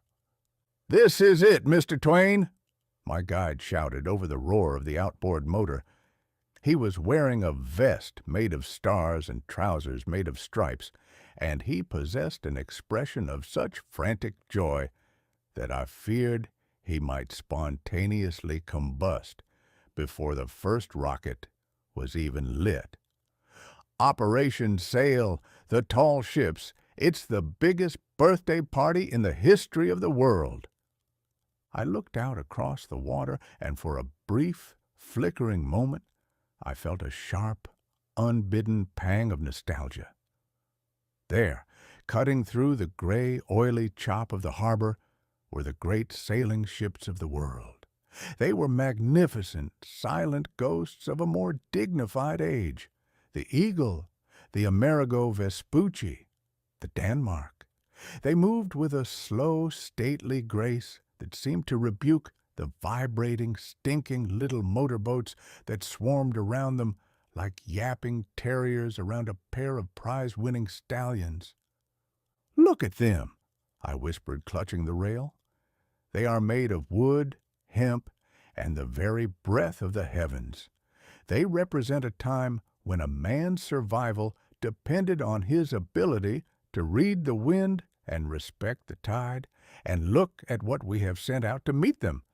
A flotilla of plastic bathtubs piloted by men in short shorts who think starboard is a brand of light beer and port is something you only drink at Christmas. The contrast was enough to make a man weep, or at least reach for a very stiff glass of something medicinal. On one hand, you had the culmination of 5 centuries of nautical mastery. On the other, you had 1 million people in leisure suits eating bicentennial bratwursts and throwing aluminum cans into the very water that had once carried the hopes of the Republic. As the afternoon wore on, the spirit of '76 reached a fever pitch. I was told that across the nation every town, village, and crossroads was engaged in some form of commemorative madness. In Philadelphia, they were ringing a replica of the Liberty Bell. In Washington, the politicians were making speeches that were so thick with platitudes you could have used them to pave a new interstate.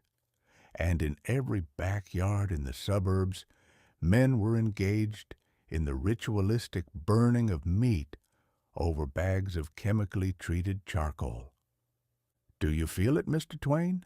the boy asked, handing me a paper plate containing a Patriot burger, a gray disk of meat hidden beneath a slab of processed cheese that was the exact color of a school bus. "The unity, the pride, we're 200 years old, man." "I feel something," I replied, poking the burger with a suspicious finger. "It is either the stirrings of a national renewal or the first signs of a very persistent case of heartburn.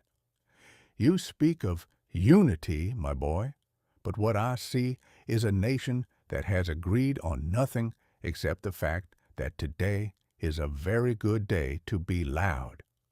You have traded the difficult, sharp-edged liberty of the founders for a soft, padded version that is sold in the gift shop at the base of the Statue of Liberty." I began to imagine the scene if the original inhabitants of 1776 were suddenly resurrected and deposited into the middle of this celebration. I pictured Thomas Jefferson standing in Times Square looking at a neon sign for a peep show and wondering if he had perhaps been a bit too vague regarding the pursuit of happiness. I saw George Washington being asked for his sign by a woman in a Disco Sucks t-shirt, and Benjamin Franklin trying to find a way to harness the electricity from a lava lamp to power a printing press. They would have been appalled, certainly, but I suspect they would have been even more confused by the noise. The 1970s is the loudest decade in human history, not because the people have more to say, but because they have found more ways to amplify their silence. Then came the Bicentennial Minute. I was told that for an entire year the television had been broadcasting 60-second history lessons, bookended by advertisements for laundry detergent. It was history for people in a hurry. "Tonight on the news," my guide said, "they're going to summarize the last 200 years in a 10-minute montage." "A 10-minute montage?" I laughed. "You have condensed the struggle of a continent, the blood of a civil war, the building of the railroads, and the taming of the West into the time it takes to boil an egg? It is a magnificent efficiency. Why bother with the books? Why bother with the museums? Just show a picture of a wagon train, play a few bars of Yankee Doodle on a synthesizer, and we can all go back to watching The Love Boat." But the true climax, the event for which the entire nation had been holding its collective polyester-clad breath, was the fireworks display. As the sun dipped below the horizon, turning the smog of New Jersey into a spectacular toxic shade of violet, the first shells were launched from barges in the harbor. It was, I will grudgingly admit, a display of such staggering scale that it defied even my capacity for cynicism. For 2 hours, the sky was not a sky, but a battlefield of light.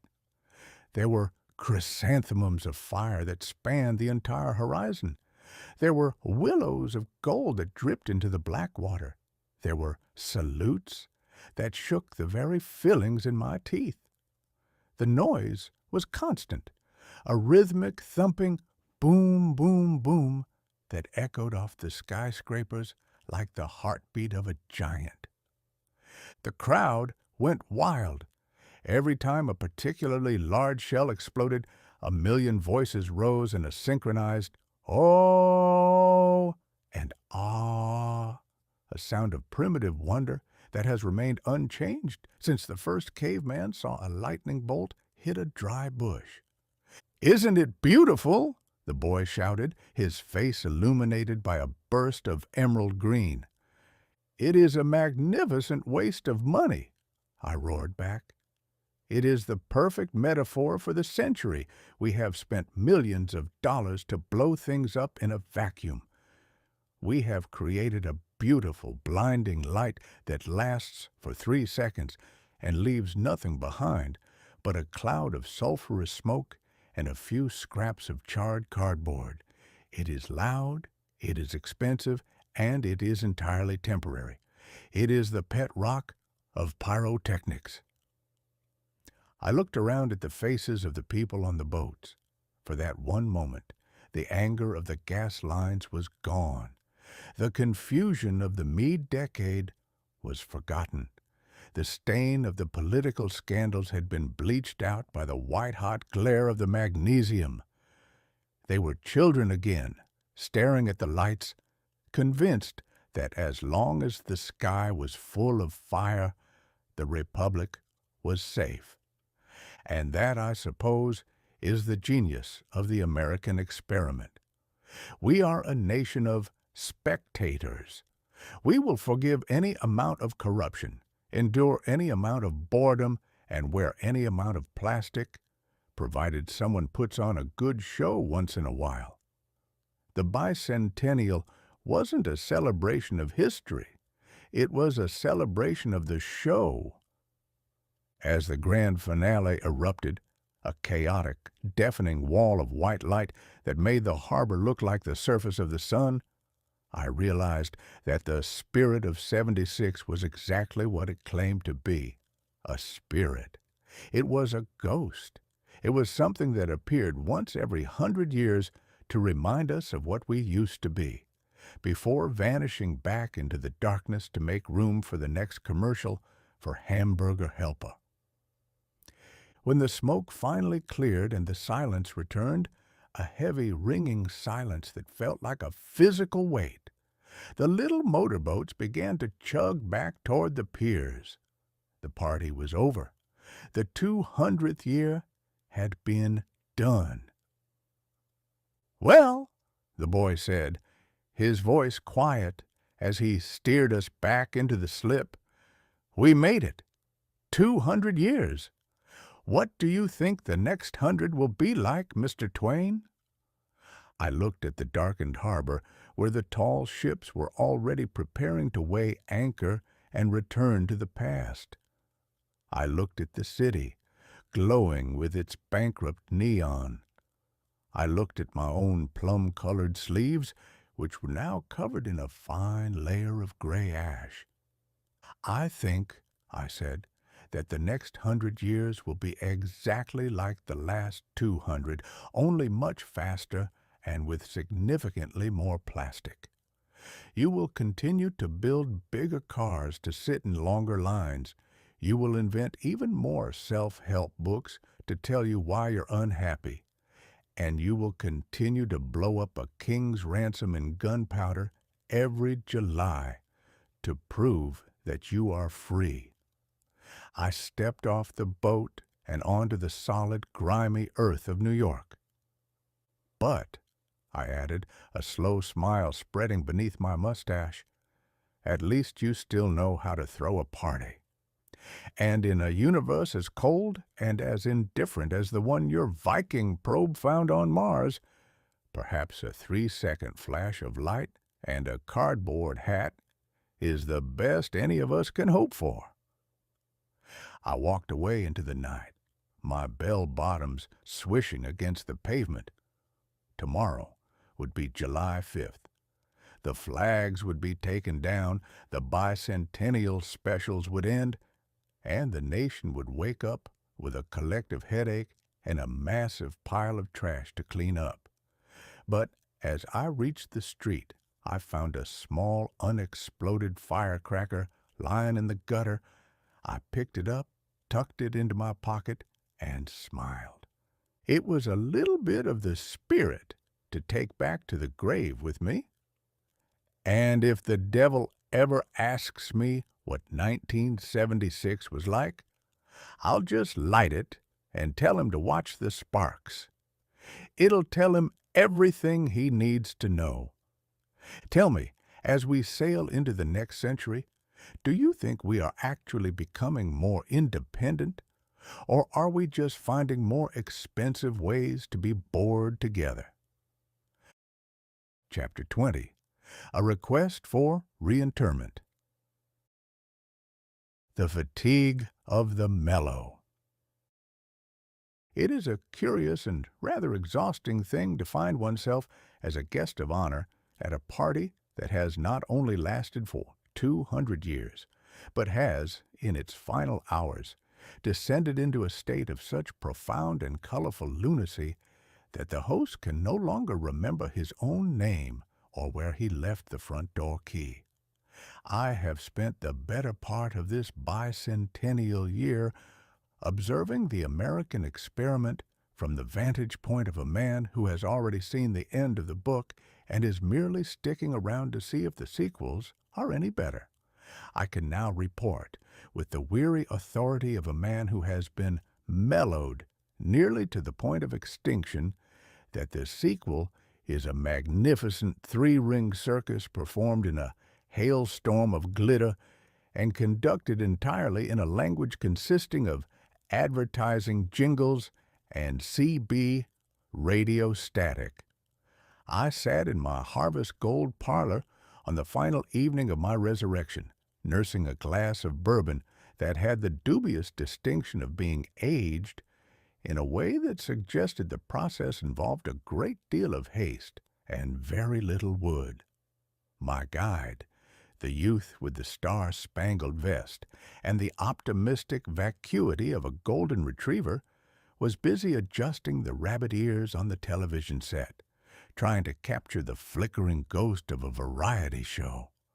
"Well, Mr. TwAIn," he said without looking away from the screen, "we've done it.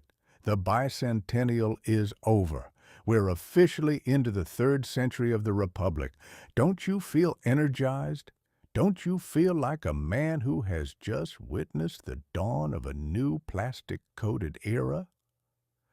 "I feel," I replied, "like a man who has been forced to eat a very large, very pink, and very sweet cake for breakfast, lunch, and dinner for 12 months straight. I am satiated, my boy. I am more than satiated. I am stuffed with the new, I am choked with the hip, and I am positively drowning in the groovy.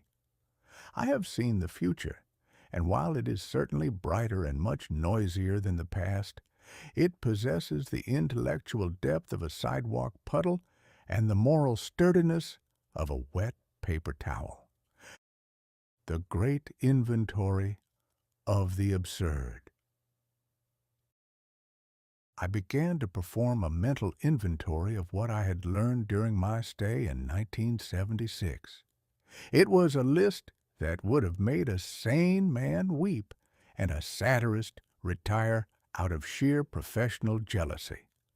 I had witnessed the elevation of the mineral kingdom to the status of domestic companionship via the pet rock, the systematic destruction of the human gait through the invention of the 4-inch platform shoe, the conversion of the American male into a mobile chemical fire through the widespread adoption of the double-knit polyester leisure suit, the replacement of the English language with a series of numerical codes and nautical metaphors, whispered into a plastic microphone, the realization that the great American dream has apparently been achieved, and it consists of sitting in a 19-foot car in a 4-hour gas line while listening to a duck sing a disco song.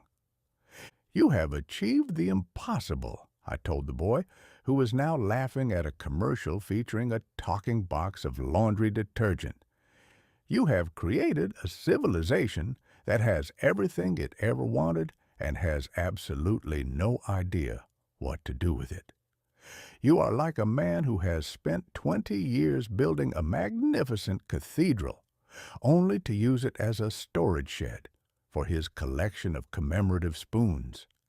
You have the power of the atom, the reach of the stars, and the communication of the lightning, and you use it to tell the world that you are currently taking it easy, and that your sign is Capricorn.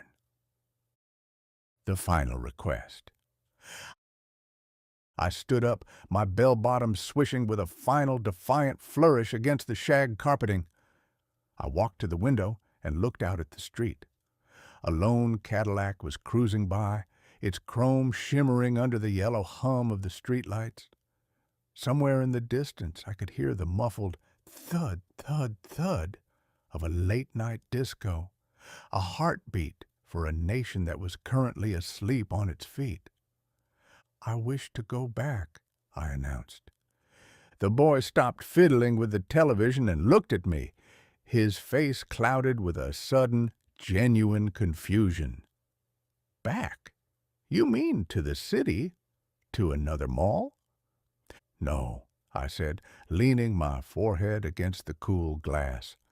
"I mean back to the quiet, to the dignity of the 19th century, where a man's clothes were made of wool, his thoughts were made of sentences, and if he wanted to be mellow, he had the common sense to do it in a hammock with a book that didn't have a picture of a shirtless Scotsman on the cover. I wish to be returned to my grave in Elmira. It is, I suspect, the only place left in this country that hasn't been improved by a marketing department." "But you'll miss the future, Mr. TwAIn. They're talking about home computers. They're talking about movies with laser swords. It's going to get even better." "That," I said, "is exactly what I'm afraid of. If 1976 is the standard of the world, I shudder to think what 1986 will look like. I suspect by then you will have invented a way to eat your meals through a tube while a machine performs your hobbies for you. I have seen enough of the me decade to know that me is a very boring person to spend an eternity with. I prefer the company of the dead. They are significantly better listeners, and they never, ever ask me what my vibe is." The legacy of the Bicentennial.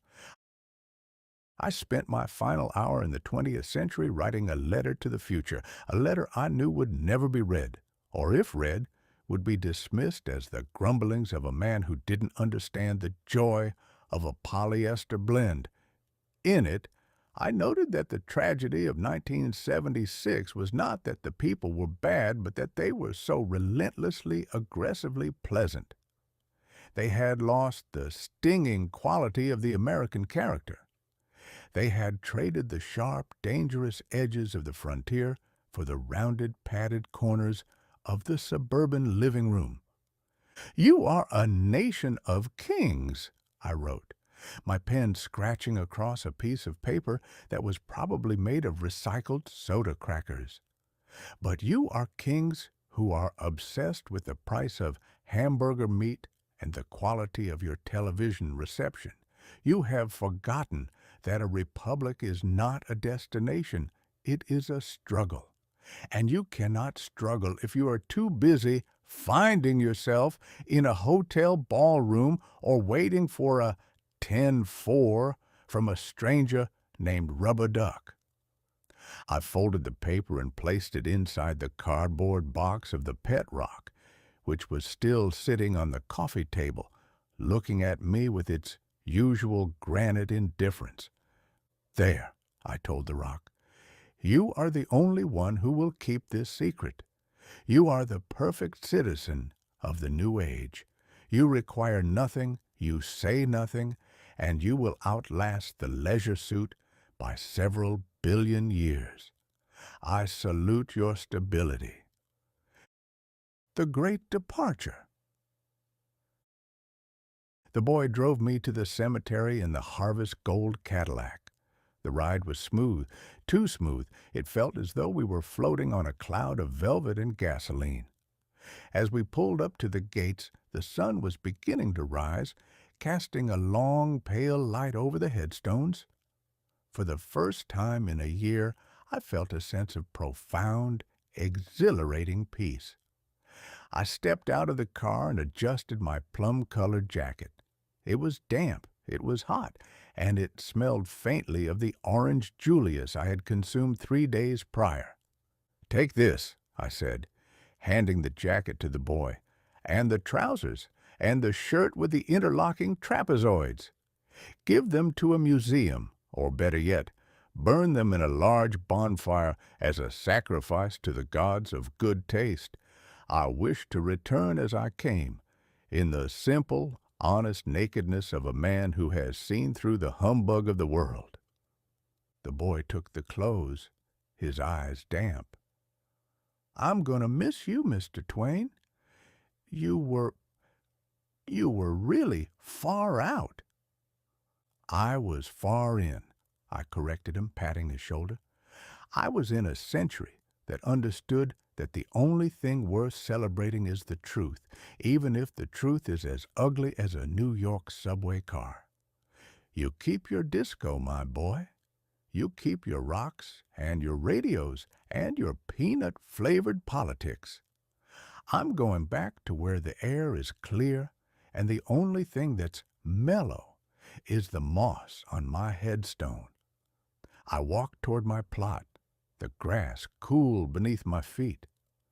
I looked back one last time at the 20th century, at the smog, the chrome, and the flickering blue light of the televisions through the distant windows. It was a grand, hilarious, expensive, and utterly ridiculous mess. It was the greatest show on earth, and I was glad I had seen it, and even gladder that I didn't have to stay for the encore. "Happy birthday, America," I whispered, as I prepared to lay my head down on the honest, unpolyestered earth. "You're 200 years old today. Try to grow up a little before I see you again. And for heaven's sake, change your clothes. You look like a grape." With that, the great bicentennial blunder came to an end. The silence of the graveyard rushed in to meet me, a sturdy, deep, and magnificent silence that no CB radio could ever hope to pierce.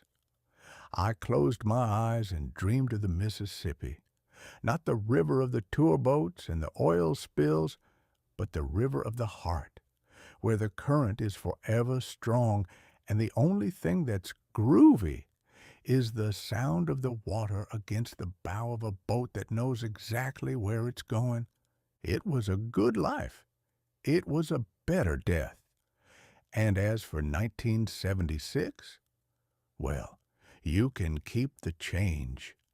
The end, or as they say in the movies, to be continued, though I certainly hope not. This has been Mark TwAIn,